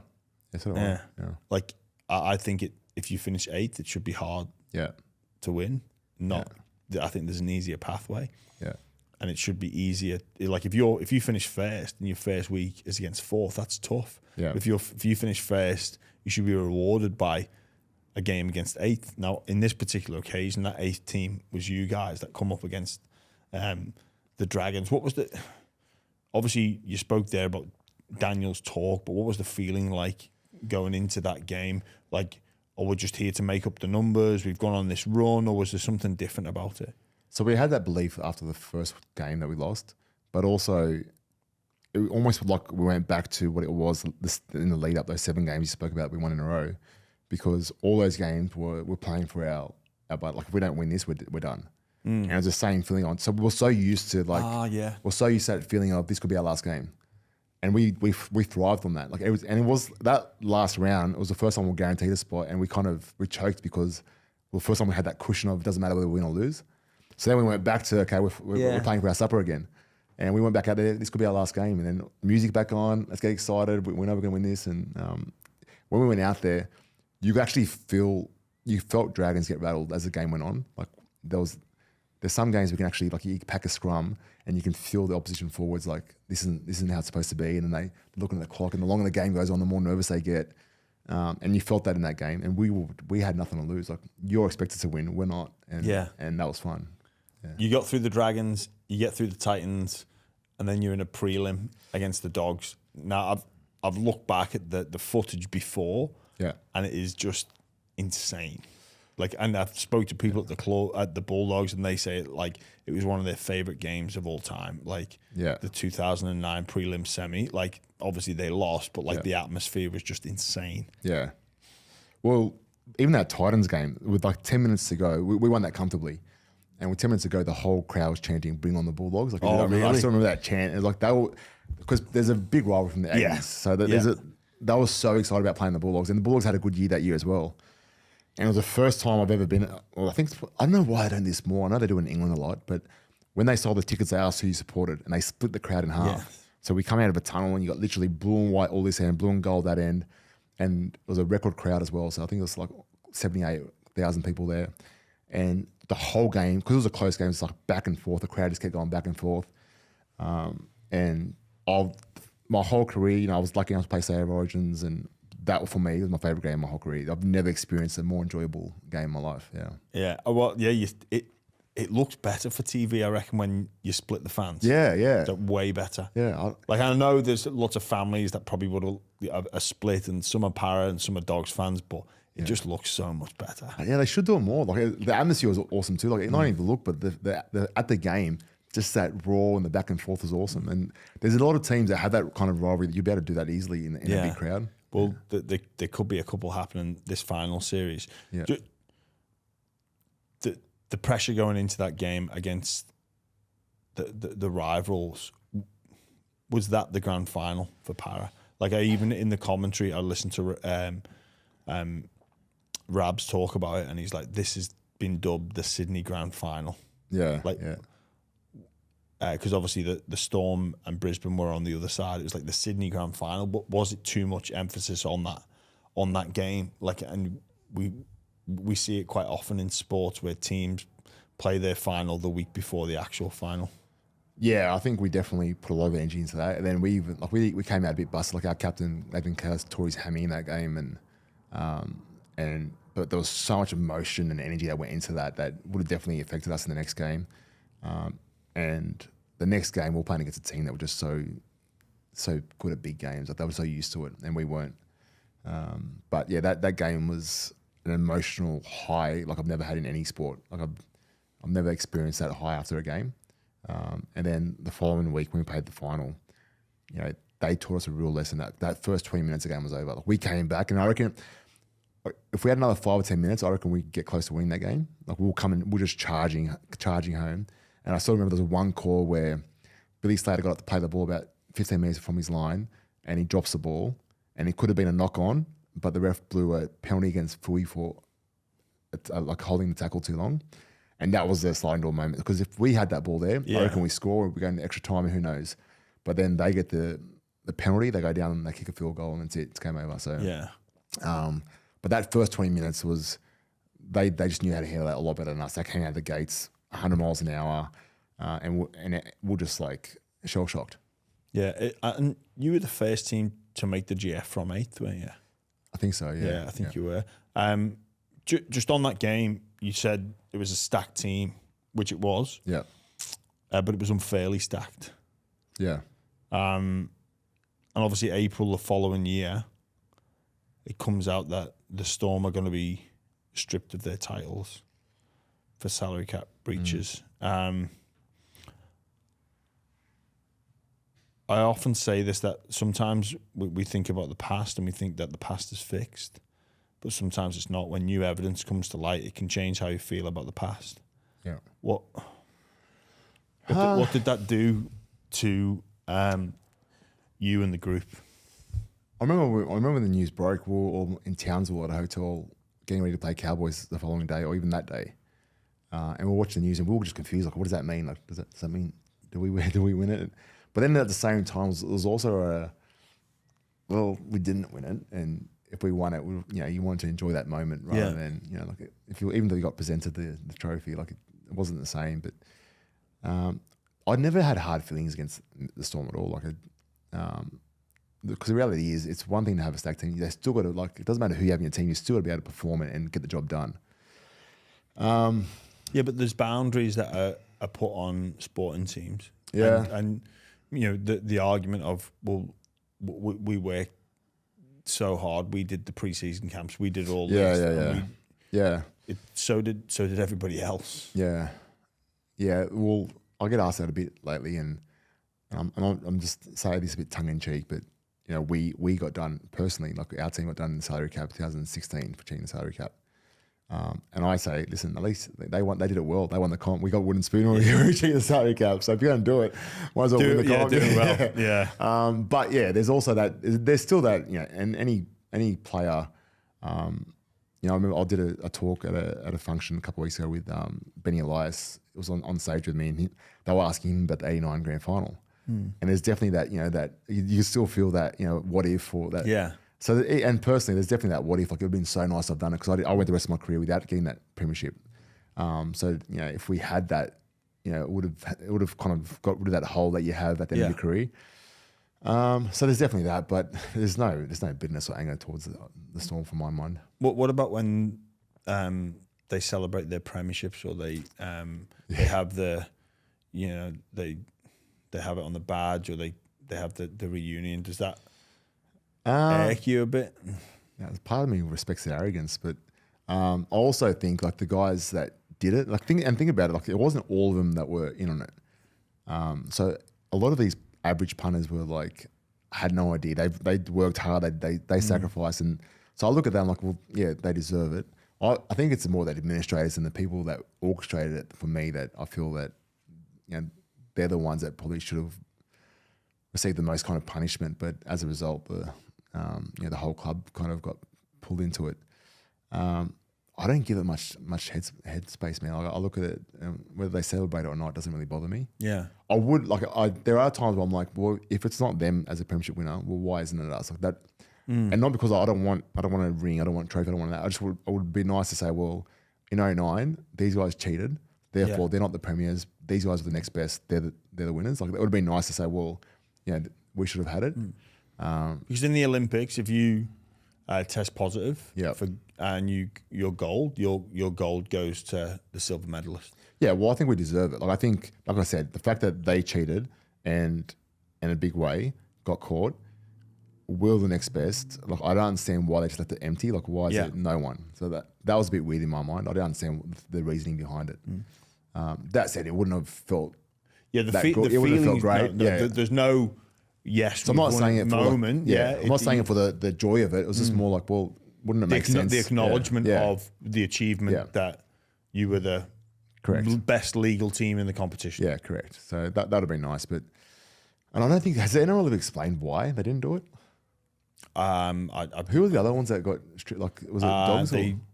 No, Melbourne was stripped of their 07 title, which was against Manly. But but that said, I think Manly beat them in 08. Yeah, the following year, so they kind of got that like yeah. Well, no, I'm sure there's some players that missed out on that, but still, it's a little bit. It's a lot different. Well, I might knock on Mr. Blandy's door and see if we can revisit this discussion. Start a campaign. Yeah. Was there any players in the group that were deeply affected by this? Because something like this can play on the mind when, again, looking back at the past, grieving for a grand final loss, and then hang on a minute. Yeah, the team that we were playing. Yeah, I reckon the older boys would have felt it more than us. Like I said, we had a lot of success as a junior level. It was my first year, and I naively thought we're going to be making grand finals every year, and I couldn't have been further from the truth. I was very wrong in that space. But I remember Hindy and Kalo and Birdie, like those guys were. They, in my mind, they always deserve premierships. Those three, because they were elite players in the competition for such a long time. And for them to get so close, then towards the end of their careers as well, and then not to lose it is one thing, but then to find out a couple of months later that they could have won it if it was against someone else, I think it probably would have affected them more than the younger guys. And like I said, I was only young; I was 22 at the time, so I thought we'll just win another one. I didn't think that was the end. But the guys that have been around long enough to know that they don't come around that easy. And I remember we beat the Bulldogs that game, and I remember in the showers, Hindy was like, "We haven't done anything yet, boys. We haven't done anything yet." Like that nervousness of like, "Yeah, we haven't achieved it yet." Yeah. So I dare say those guys would have felt it more than us. Yeah. The following year, you were favourites to win the comp with the bookmakers. Yeah. And then didn't making the playoffs. Is any part of that, do you think, down to the fact that news broke, or there was a mental. There's either a physical hangover from the grand final and the run that you've been on, but also that mental, what would be the correct phrase there? That mental block. Yeah. And that extra disappointment of like, well, hang on, our earth's been shattered here. I was too young to give it as much thought as I, even just now thinking about it. It was definitely a big fall from grace, and with Melbourne going through what they went through, us being the best team the year before, everyone did expect us to have a big year. And there was a lot of things at play at that time. So obviously that would have been one, that just the mental disappointment of knowing how close you were and getting taken off you. But then also, we had a new board come in and a lot of changes at our club, and Ando's job was under threat from halfway through the year, so he had all this pressure on him as well. So there's a lot of moving parts at the club during that time that really affected that result. And Ando, at the time I thought was probably was poorly treated. I thought he deserved the chance to get to a grand final, and then next year, halfway through the year, they're putting pressure on him to pretty much say, well, we want you gone. And a lot of that, like I said, was political. An old board hired him. A new board probably didn't like the fact that he was friends with the old board. And so he was, when your coach is getting, ridden as well as Ando, he hides it. I'm sure Kalo and Heine and the senior boys felt it. And then if they're feeling the stress and pressure, then we're feeling the stress and pressure as kids and younger guys. And it just filters all the way through. And that's where, I want to just talk about Parra, but all footy clubs, all boards have to realise what you guys do as a club and the standing set at the top, it goes all the way down. So if your coach is always feeling like he's got to walk on eggshells because of you guys, then that senior group thinks the same thing. And then all of a sudden everyone feels it all the way down through. Just with your experience, would you want to go on the board? Maybe not yet. I'd like to think. I'd like to bring a bit more of a skill set if I ever did do it. Like I'd like to know. I understand football back to front. Yeah. I still feel like a bit of a rookie when it comes to the business world. Like I've only been in it for 4 or 5 years. It seems to make sense that you've got a massive understanding of the football club. That was the only club that you played for. Yeah. You seem to know what you were part of their previous grand final appearance. Yeah. Like you've got this wealth of knowledge away from the game, which would only continue to grow. I know it's relatively new, but I haven't given it much thought at all. I do love the club, and mate, if there was an opportunity to help, I guess the board's a good way to be able to do that. Like I don't know how that looks in because they've got I think at the Bulldogs there's always one ex-footballer or one ex-player. I don't think we have any footy guys on our board. They're all business people. They're all. Well, mate, they've got to get a football person on there. It's often spoken about like the Parramatta's lack of football IQ in the decision-making process, where it's too business, it's not enough football, and that what you're talking about there, that understanding that, well, hang on a minute, if we don't get our shit together, then the flow-on effect, those silos are going to go. It's going to filter all the way down to everybody from the head coach, the staff, the players, the pathways, the junior, and people will get out. Like, get a camp. Never mind going to Volandis to get 09 sorted out. Get you down there at Parramatta and get on the board. Yeah. Well, whether I'm on the board or whether I'm friends with one of the board members that I've got a lot of time for, but even if it's just offering advice, like.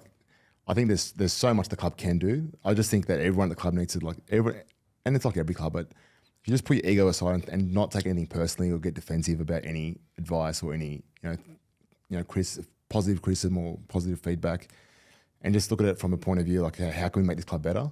And I noticed it towards the end of my career. Like I remember speaking to the chairman at the time, and I remember getting frustrated because he didn't understand my journey. Like I remember I've been at this club since I was 14, 15. Yeah. He came in there probably a year or two before I ended, and conversing with him, I felt like he didn't understand where I was coming from. Dennis Fitzgerald, the CEO chairman in the past, or Royce McNally, the chairman before that, they were like Parra guys, and they knew my journey since I was a baby. Like they knew. And if I said a story about I won 4 club persons of the year because I used to offer all my free time to the club and sacrifice all my time to do promos when no one else would do them. I was like the yes man, but because they weren't there, like I feel like I was talking to a brick wall sometimes because he wouldn't understand my journey.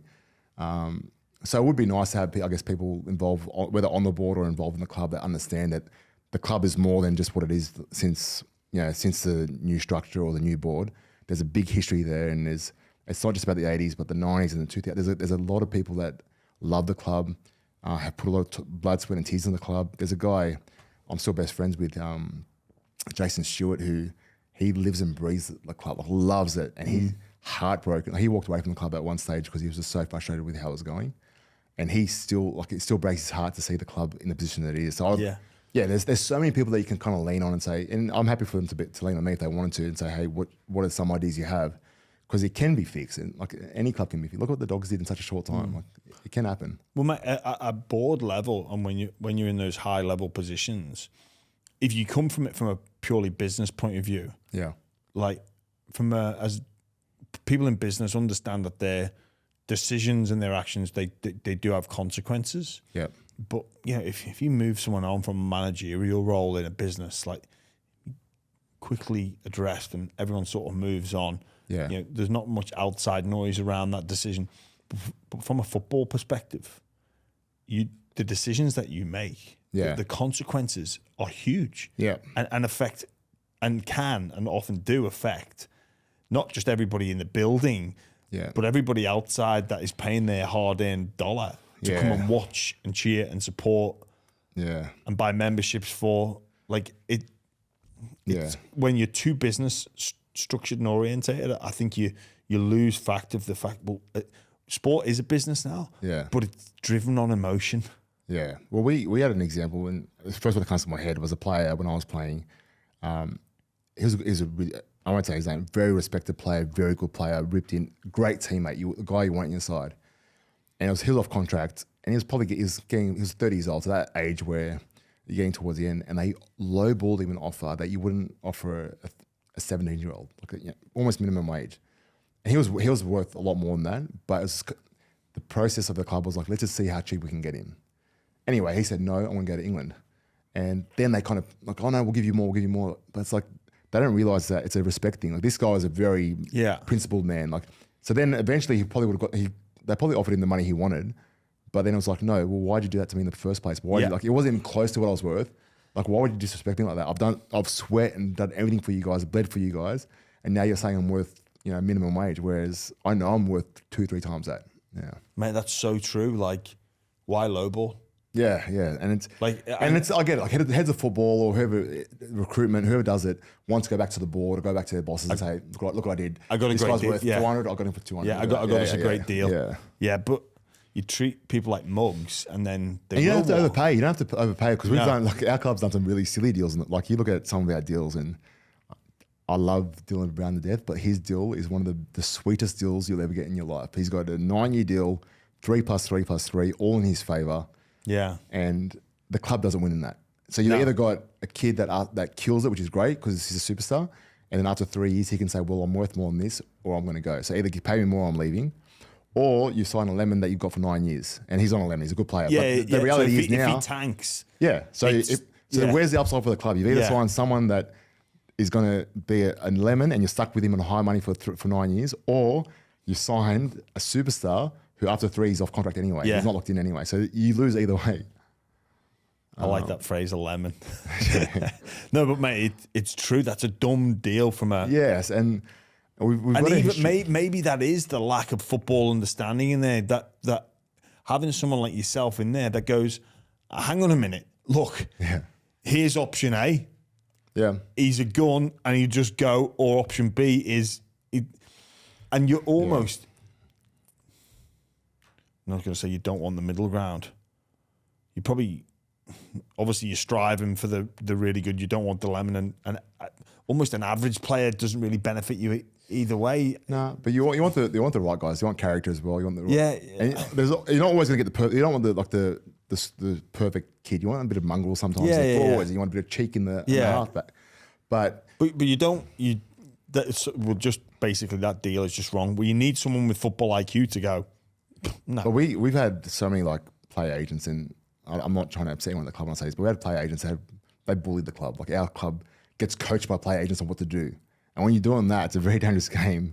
So the agent goes into the board and goes, "Oh, this is what you need to do." Yeah, or the board, or the head of football, or the head of recruitment, or whatever, whoever the position is, and it's like they're learning lessons along the way because they don't understand football, and all of a sudden you're getting told, "Well, this is how it's done elsewhere." Oh, they're doing that. And you know what agents are like? Yeah, man, they're all very similar. They know how to play the game, or they'll come with almost like if the club comes with a proposal, and then the agent switch. Well, hang on, this might work if we do this, i.e. 3-3-3. That's and like Blaze Lung is a great example. They were terrified of upsetting the agent because the agent's got so many players at the club or juniors at the club. So we embarrassed ourselves going so hard to get him, and he still walked away. Like eventually, you got to like as a club have a bit of like identity and a bit of strength in yourself. Like, some principle, okay, he's going to go. Yeah. That's fine. Like, don't be scared. 'Cause the fans obviously will get upset, but the fear of upsetting the fans almost embarrasses the club because then all of a sudden you just keep giving in, and then you don't look like a strong club at all. Mate, that example of the 30-year-old player that gets lowballed is just like what is the point? Just you know what? It's just an honest conversation. Yeah, it's a fair offer with maybe a fraction of wiggle room. Yeah, but not an embarrassing offer. And there's a big difference. Like if you're say a $300,000 player and minimum wage is 120, and you've been at the club for a long time, maybe you go 250. But you don't go to 120. Yeah. And that player was a loss, man. Like the next couple of years, we should have had him in the team. Like he was a good player. And he didn't do a step of foot wrong with us. He did all the right things. Every time he played the game, he was playing hard and like people hated playing against him. It's just, it's just all it was is people going back to the board or going back to their bosses and saying, I saved us some money. Like, now we've got to go and hire a replacement who we don't know what we're getting. Well, I won't say too much, but different positions. Now we're paying a lot more than what that guy was offered, and people aren't doing what he was doing. Yeah, and we're paying a lot more money. So you've gone out and spent more than 2.5 times the amount that you could have paid him, and you're not getting the same result that he was doing. So it's a good lesson there. It is, mate. You remained a one club player almost until the very end, where I believe you were going to go to the Tigers. Was there ever before that? Was there ever any feeling to want to move and freshen up, or any offers that you considered? I was very boring. Like I never wanted to leave the club, so every contract time I'll tell my agent, so I'm not leaving, and he'd say, I need you to be willing to go so that I can negotiate with the club. And I go, listen, give me the best deal you can get here, but I'm not going. So I was always done like years in advance, like or before my contract was up. So I was pretty lucky and fortunate in that sense. I catch up with Hainsey every now and then. We talk about like, what if we left at certain times in our careers and what that path would look like at different clubs that we were thinking about going to. And there was a time where I thought I'd love to go back. I would love to go to the Dogs. I'd go back home. But no, I always loved staying there, and to even the end, right at the end, I've always been very mindful of never speaking public about it, never spoke to the media about it. But what happened at the end wasn't my doing. Like I didn't want to leave the club. I got put in that position, and then last minute the club changed their mind and decided that I couldn't go. But even that wasn't my doing. Yeah, because we gonna go to the Tigers. Yeah, I was done. Do you want the exclusive? It's been enough time. Yeah, it's been enough time has passed. Yeah. Wait, what happened there? So I got I started that year. I was off contract at the end of the year, and I had got rid of my agent that year. So I was doing the negotiations on my own, and the head of football at the time was told me, "Hey, we're talking about doing one more year, so 1 year extension." So we had one meeting about that. The next meeting, he goes, we're still thinking about it. So we had 2 meetings about it. Meanwhile, I get dropped from first grade for the first time in 11 years. I've never played reserve grade my whole career. And I was playing good football, so I was really confused what was going on. And the day after, the head of football goes, "Hey, we've got to meet, talk about your future." I said, "Mate, I'm not, I just got dropped. Let me try to get back to first grade, then we'll talk." I'm pretty vulnerable right now. He goes, "No, it's important. We have to talk ASAP." So I go, "Mate, I don't want to." He goes, "I'll come with you at training." I'm like, "Okay, well, let's go to a cafe." So we went to a cafe. He said, "Mate, we're not going to offer you next year. We can't. We're going to go with Stefano." I said, "Mate, I no problem. I get it." And he kept saying, "Are you being so good about this?" Well, I go, "Mate, it's footy. I'm not going to play forever. I get it." And in that conversation, I got told, we're doing the courtesy of telling you early June, so you can see what's out there before June 30. And I'm like, I'm not leaving. Like I'm staying here. I'll finish my career here, and then I've got a job with you guys post football, and I'll go to reserve grade. I was really mindful of going with the right attitude because I didn't want the young kids to see me kicking stones. And so I went down and thought. Sorry, did he mention June 30 because maybe you could go? So that's the whole thing. So he mentioned June 30, and then he said, I said, I'm not leaving. So I go to reserve grade. I play really well, thinking that I'll go back to first grade the following week. And it couldn't be more clear that the club, like the coach wasn't talking to me, that his staff were like nervous to talk to me. And it was very clear that they were trying to like, we don't want you here. And I was like, it was very hard to take. Like that, I bet very it hard. was. But it's sport, and I get it. But it got to the point where I was very uncomfortable. And the first week I got dropped, Robbie Farah was on the way to Spain, or he was in Spain watching a Champions League during their bye. So he had permission to go to Spain. And he's there, he's like, are you playing reserve grade? I'm like, yes, mate, just the day before I flew out, I was telling the boys, I haven't seen you play this good in years. I go, mate, I think they're trying to push me out. He goes, mate, come to Tigers, we'd love to have you. I'm like, mate, I'm not leaving. I'm just going to finish my career here. And anyway, the next week when I play reserve grade again, I'm like, okay, it's very clear they don't want me. No one's talking to me. So I reach out to Robbie. I'm like, mate, I go, maybe speak to Madge. Like, you know, they don't want me here. Madge calls me. He's like, mate, if you're serious, I need someone. Like, I need a senior forward. I can only offer you this year, but this is what it's going to look like. And he was very honest. And I've got so much respect for Madge and the way he handled that period of my life. And I got cold feet, like, mate, I'm not sure if I want to leave. He's like, mate, make the right decision, make the right decision. And we talked every day for about 10 days. We didn't want anyone to know about it. We didn't want any media to know about it. Finally, after a very uncomfortable period at the club, I'm like, I'm just going to go. I just want to enjoy the end of my career. And I ended up calling, so I told Madge I'm coming. I called the club. So I called the coach, CEO, and head of football and said, guys, thank you for everything. I'm going to take this opportunity to go. And they were fine. Yeah, sorry to see you go, blah, blah, blah. Appreciate it. Sure enough, a couple of hours after I was told Parra, it was all over the media. So this huge story all over the paper. And I still remember I had 32 text messages from journos and because everyone wants to know what's happening. It was a big story. And I remember because I never opened them, so I just left them unread for ages, all the journalists. And the next day, I called the club to get my release. I'm like, hey, Tigers have this much in their cap. I'm owed this much, which wasn't a lot from you guys. Can you guys pay that? And that job you promised me post football, can we have that in writing as well? And they said, you can't. They said, and then all came back to, they said it was a misunderstanding. When we sent June 30, we meant that teams get ready for next year before June 30. And that's what they meant by it. So it was a misunderstanding apparently. So I ended up staying. So what happened was, I think a lot of the sponsors and fans picked up a stink that I was leaving, which didn't help me because I actually wanted to go. Like by that stage, I was like so uncomfortable there. Like they're pushing me out, they're making me feel uncomfortable. It's draining that as well. It's draining, and like I said, I was very close. I was the captain still. I was.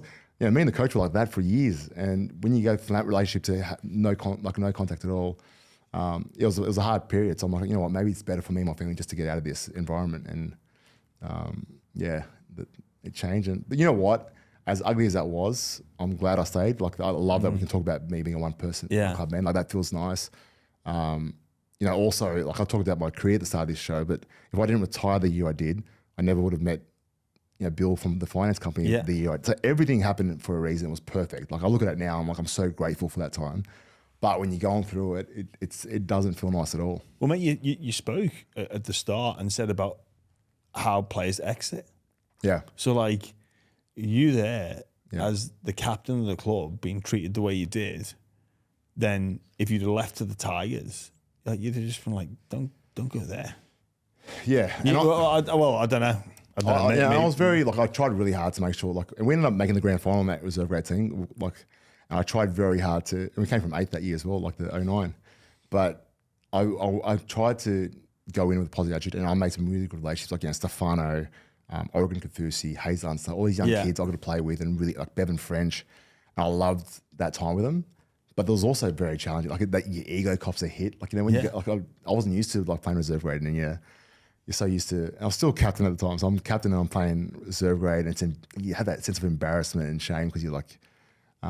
But I also wish I experienced that early in my career, that demotion, because when I was playing and as a captain, if someone got dropped to reserve grade, I had empathy, but not proper empathy. So I'd be like, oh mate, you'll be all right. Like, chin up, play good this week, you'll be back next week. And so I always wanted them to care about them, but I didn't know that feeling, what they felt. Yeah. And then when I felt it, and how you feel so outcasted from the group, and how you feel so not lonely, you feel lonely, and you feel like embarrassed, and then you're rocking up at some park with 20 people watching you, and you're trying to get ready and motivated for a game so you can try to get back in the first grade. Yeah. I wish I experienced that earlier, so that when I did have friends that went through it, I can better understand their feeling. Yeah, relate to what they were going through. Did they give you an explanation as to why you were playing reserve grade? Not a clear explanation at all. No. Did you ask or? Yeah, I don't want to go into the details of the feedback. I didn't get much feedback from the coach, but there wasn't much feedback at all, which was frustrating. Like, I wish it was a black and white. Yeah. This is why, but no. And to be fair, the team kept going well. So I think if the team was struggling, then they might have had an avenue to point back because they kept winning. Why record winning formula? So I also understand that as well. Yeah. Yeah, fair enough. We'll get into the 4 questions for each and every guest. Let's go. So we got the dream spine. So 1, 6, 7, 9. No rules, just whatever you want to do. Can I ask why you're doing this? Like we got 2 front rows here. 2. Like, I'm going to do the spine because I had. I've got a spine. I'm happy to adapt. You're for you. front row, we're front row, and we not look down on these guys, but these guys, they didn't care about us. We provide them the platform. The quick play balls was the only thing I had. We do so much for them. We cover them. We do kick pressure and inside pressure and make sure that they're taken care of. And here we are. Bodyguard. We should be talking about the best pack in the comp. Yeah, there's no halfback. At least they're doing the podcast. Go and give us your favorite front rowers, are there? No way. No, I'm trying to bridge the gap. Bridge the gap. Okay, I got mine. Okay, number 7, Joey. Yeah, he was my hero growing up. I used to love watching him play. I loved watching him play. Loved it because you know why? He had everything: toughness. He wasn't scared to hit someone. Short kicking game, long kicking game. He's passing. Joey, 5'8", Freddie. It's going to be a very Blues-dominated spine. Hooker, Bedsy, Badiris, and then fullback. I'm going to go Jared Hayne, man. He was a freak. You got to witness it firsthand as well. Yeah. How good is it when you play with someone when you know that like they can do something special? When nothing's on as well, they create something out of nothing. Like if you see some of his highlights, there'll be nothing on, and he gets the ball and just creates something magic. But he and I were born the same day, same year. We came through the grades from as 14-year-olds together, and he's one of my best mates. But we couldn't be more more different. Like I'm very punctual and structured, and he's on Fiji in time and comes late to everything, and just like we frustrate each other a lot. But I was lucky enough to play with him, and I saw some of the stuff he did. And I'm glad he's got whatever all the stuff he's gone through, but.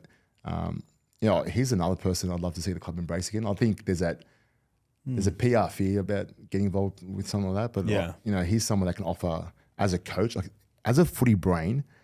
There is no one I ever played with that he's a genius like him. Yeah, coaches used to lean on him to come up with game plans, and he used to be able to see things in oppositions like in a week that no one else could see. And he's actually really smart. He'd be a great specialist coach, like working with halves or outside backs or anyone in that space. Yeah, it'd be interesting to see if he gets an opportunity in the game again. Yeah, like I get it. Like maybe now's not the time, but whenever it is, I think he'd be a great asset to the game anywhere. Yeah. Yeah, I appreciate what you're saying. If football didn't exist, obviously you've done very well academically. But if football didn't exist, what do you think you would have done? Oh. It's a good one. I don't know. I've always loved business. Maybe it's a wog in me. I I like business, and I enjoy what I'm doing now. I don't know. I would have loved to have been a singer or something, but I don't think a singer. Yeah, but I don't. Can you sing? I can't sing. No, I think I can, but I can't. Yeah. What would you have done?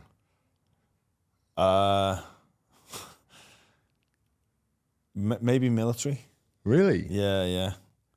Okay. Or probably low-level gang member. Was it rough when you grew up? It wasn't too bad, but sucked in with the wrong. Football was the main reason I didn't knock around with the real bad lads. Yeah, right. I was like a good shit at school. Yeah, but I could have been a bad shit. Yeah, which would have been I don't know. Yeah, military sort of like.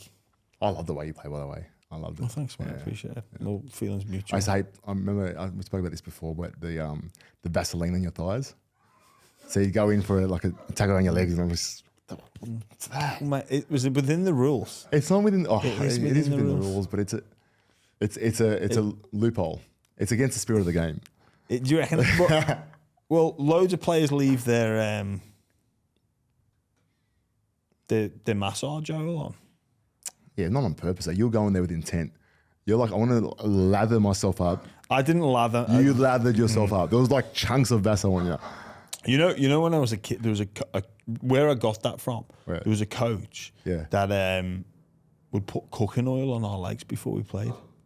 I'm not even like he'd come round. How old are you?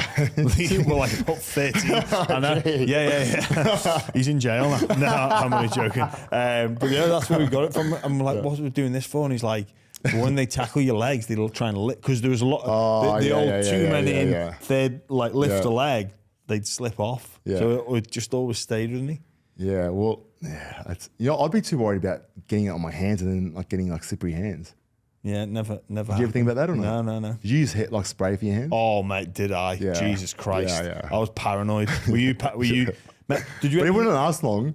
Did you ever train with it? No. Exactly the same. That's pretty I'd dumb. never trained with it. Yeah. And in game day, it was like... Where's the spray? Like every break, spray, like... Yeah. Mate, and then I ended up getting that paranoid about the grip. I used to put like tape up my arm to help with the grip because obviously I sweat quite a lot with being fair skin. So I'd put the tape to stop so the tape would be the grip, but then put spray on the tape as well. Like, and all your shirt. Oh, mate, could not. And the fumes you'd breathe in because everyone's spraying. And you're about to go for the kickoff and there's spray. You're breathing in glue. Mate, there's some of the smells you miss. Like the smell of sticky spray. Like the deep heat smell. And even just getting it off after a game. Yeah, it used to take forever. You had to use oil, like WD-40. Yeah. What are we talking about? We played once at Parramatta Stadium years ago, and all the boys had scratches all over their faces, and what was happening? The Knights boys they had sandpaper here, and they were saying they're using it for grip, but every tackle they were coming in, they were like scratching everyone's head, and yeah. What year was that? That would have been 2011. Really? Yeah. I can understand why you'd put sandpaper there for grip. Yeah, but they knew what they were doing. They know pretty smart about it. Yeah. Fuck that, like, if you think the Vaseline's bad, that is definitely. When you said tail, I was waiting for you to say no. something. I used to put I wouldn't be surprised with your behaviour with Vaseline. Oh yeah, just a bit of sandpaper on my forearm. I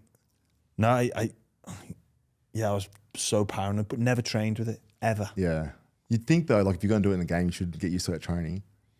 Yeah, you would, because it affects how you grip the ball as well. Yeah. I saw Turbo. I think Tommy was playing a couple of weeks ago, and he got to play the ball, and the ball came up with him. It's so weird, that level of paranoia. And you got so many people watching, and you're so scared about you don't embarrass yourself with a simple fumble or a simple error.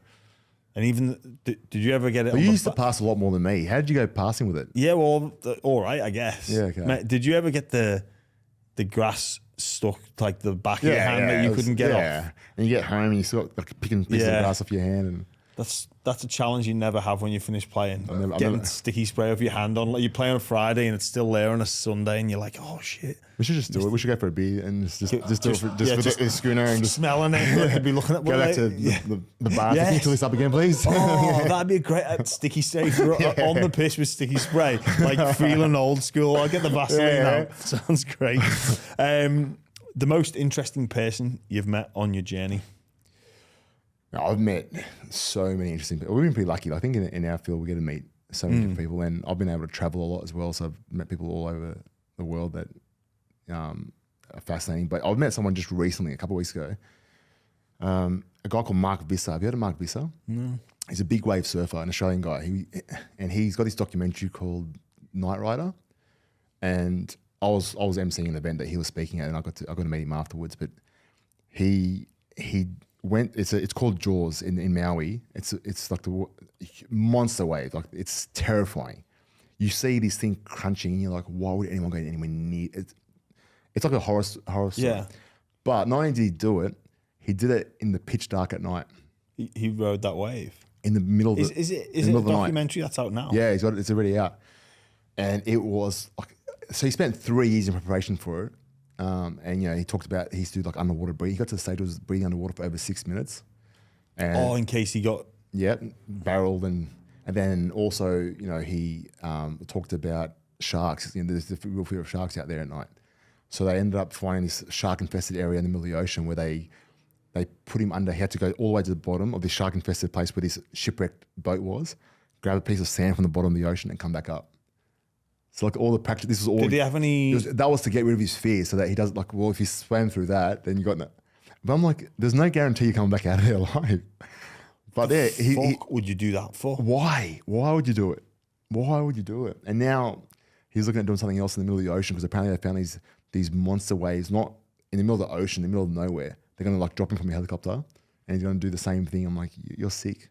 You're actually sick. No, I don't understand. He's done a lot of work with sporting teams. Like he's worked a lot with some AFL teams and a lot of athletes around the world. And he's just talking like this is normal. Talking like he's presenting it. I'm like, and the whole time I was watching him, like, there's something seriously wrong with you. Mate, did he have anything to like fight off the sharks? No. He just, There was a couple of guys on jet skis to help him when he comes out of the ocean. But he just free dove. But it's pitch dark. In like the it's pitch the middle black. of the night. There was a full moon which helped. And they So how can he see where? No, but when he was doing the training to go to this shipwreck. Oh yeah, I don't know. But yeah, I thought he was pretty fascinating. Like he was very interesting because I'm like, there's got to be something like to spend 3 years of your life preparing to do what I consider one of the dumbest things in the world. But there's a time not that long ago where you spoke about doing that. You'd get sectioned, like you'd actually get locked up. Yeah, Well, he's someone I think is pretty fascinating, and he's still going. He's still got some of these other big plans he wants to do. But like I said, he does a lot of mind coaching now with athletes and helps them kind of. I don't know. I'll tell you what, if he came to my football club and said we're going swimming with sharks, I'd be fucking looking for an early release. I know that. Did you do sharks when you were in South Africa? Did you guys go swimming with sharks? No. No, we did a training camp. Yeah, okay. We didn't really do. Oh, we did a safari. Yeah, we did a safari. Didn't go shark swimming. Yeah, though. right. Nah. What's the point? Yeah, okay. We did it. It was terrifying. Yeah, in a cage, and they go down right, so you push yourself down, you look to the right, and it's just dark, and you see this big shark come hit the cage. And yeah. Did you feed them or? Nah, but they're throwing like burley or whatever over. We're trying to like attract them. Yeah. Yeah, but I don't think they would have fed him. Your leg actually fits through the shark cage. Like the gaps are like pretty big. So when you push yourself down, you're trying to push yourself down all the way so your legs hit the ground, so you can at least stand on it rather than because if you're just floating, your leg could like. Sorry. So you're actually above water and you push yourself so you're in a down. cage above water, and they'll say down right. So you push yourself down to look at the shark. And as you push yourself down, you got to make sure your feet go down to the bottom of the cage. Otherwise, if you're just dangling, they can fit through the gap. Yeah. Sickening. I don't know why we did it. That's a big no for me. Mitch Allgood was there with us, and I don't even think he got in because he couldn't stop vomiting he was so seasick. And he's, when you're that sick where you don't even care about life anymore, like he's vomiting over the side of the boat, and if he fell in, like there's sharks everywhere, but he didn't care. He just kept going, and he's a good man, Mitch. I was just gonna say, on interesting people, he'd be up there. Oh, he's up there. He's up there. Fascinating person. He was vegan for like 6 years. I did know he was a vegan for like 6 years. It almost cost us our friendship. Like, really? Yeah. I couldn't cope during that time with him. And I'm glad a lot of that time was in England, so I didn't have to deal with him. But he had a record at this place in Parramatta Road, a schnitzel house. A kilo of schnitzel, a kilo of fries, and a litre of beer in 14 minutes. He had his picture on the wall, and I was so proud. That's my mate. That's my mate. Next thing I know, I'm at his house. I'm playing Dragons one night. He said, "Come to my house before the game, have dinner." And he's feeding me like vegan bolognese. I'm like, what are we doing here? Like, how did we get to this in life? But he's back. He's back, and he's eating meat like a champion. Yeah. Vegan Mitch. That's what he was known as down at the Dragons there. You know what though? To be like, it doesn't do anything for your physique because he was still pretty. He wasn't. I wouldn't say he was cutting a six pack with veganism, mate. Like as well, like when you think of the stereotypical vegan, not someone that like knocks out Steve Matai. Yes, like, yeah. You know what I mean? Yeah. Like that when he lands that punch, you're like, oh, there's a. Mate, there's not many people like, and I love that he's famous for that. There's not many people though that can make me laugh like he does. I will laugh out loud. Doesn't matter what he gets me. His humor is amazing. Should get him on the show actually. He's a very, very funny individual, but also a good person to have a good conversation. Great for conversation. Yeah. And when when he's so out there, like with something like veganism, like when you can sell obviously in football clubs, those ideas are going to get attacked, and they're going to get picked apart, and he's got to steel man the argument to be like, no, this is why I'm doing it. And you know, it just starts with one thing, and he'll deflect the shield here. And to be fair, he did more for vegans than anybody has ever done, as far as I'm concerned. Even though he's back now on the meat train, he did a lot for. He, you know, sort of made me think if he can do it, then I don't know, man. That's something I still struggle to understand. I love my meat. yeah, I love it. Yeah. I know, me too. But yeah, vegan Mitch, he can throw him as well. Yeah. Do you remember that game? Yeah, that's it. Like Mad-Eye had this reputation, and he didn't like he hit Mad-Eye before Mad-Eye even like knew what was going on. Like Mad-Eye would come up to him, and before Mad-Eye bang, just on the button as well. Yeah, like it was a great shot. He can throw him though. He's He had a reputation growing up of being a bit of a brawler. Like he's the nicest guy in the world, but if someone like attacked him, he could throw him. He deceptive. Yep. Deceptively nice. He's also smooth, isn't he? Like he's very charming. Yes. Yeah. He's a good salesman. Yeah. Good set. Which is why veganism, you probably thought about it, because like he sells it so well. Yeah. Oh, you know what? Maybe it's not a bad thing. Yeah, but I'm happy then to save then you have one avocado and toast, and then you're like, where's the bacon with it as well? So sorry, Mitch, I'm out.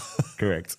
A sliding doors moment that you think about. You obviously touched on it a little bit before, Timmy. So that for me, that's a sliding door moment. The Dogs, like I look at, because we spoke about how that period at Parramatta was that, but Dogs had some really good success, and like you guys when you were there as well. And I just wonder if the Canberra Cup played on Saturdays, I would end up a Bulldog.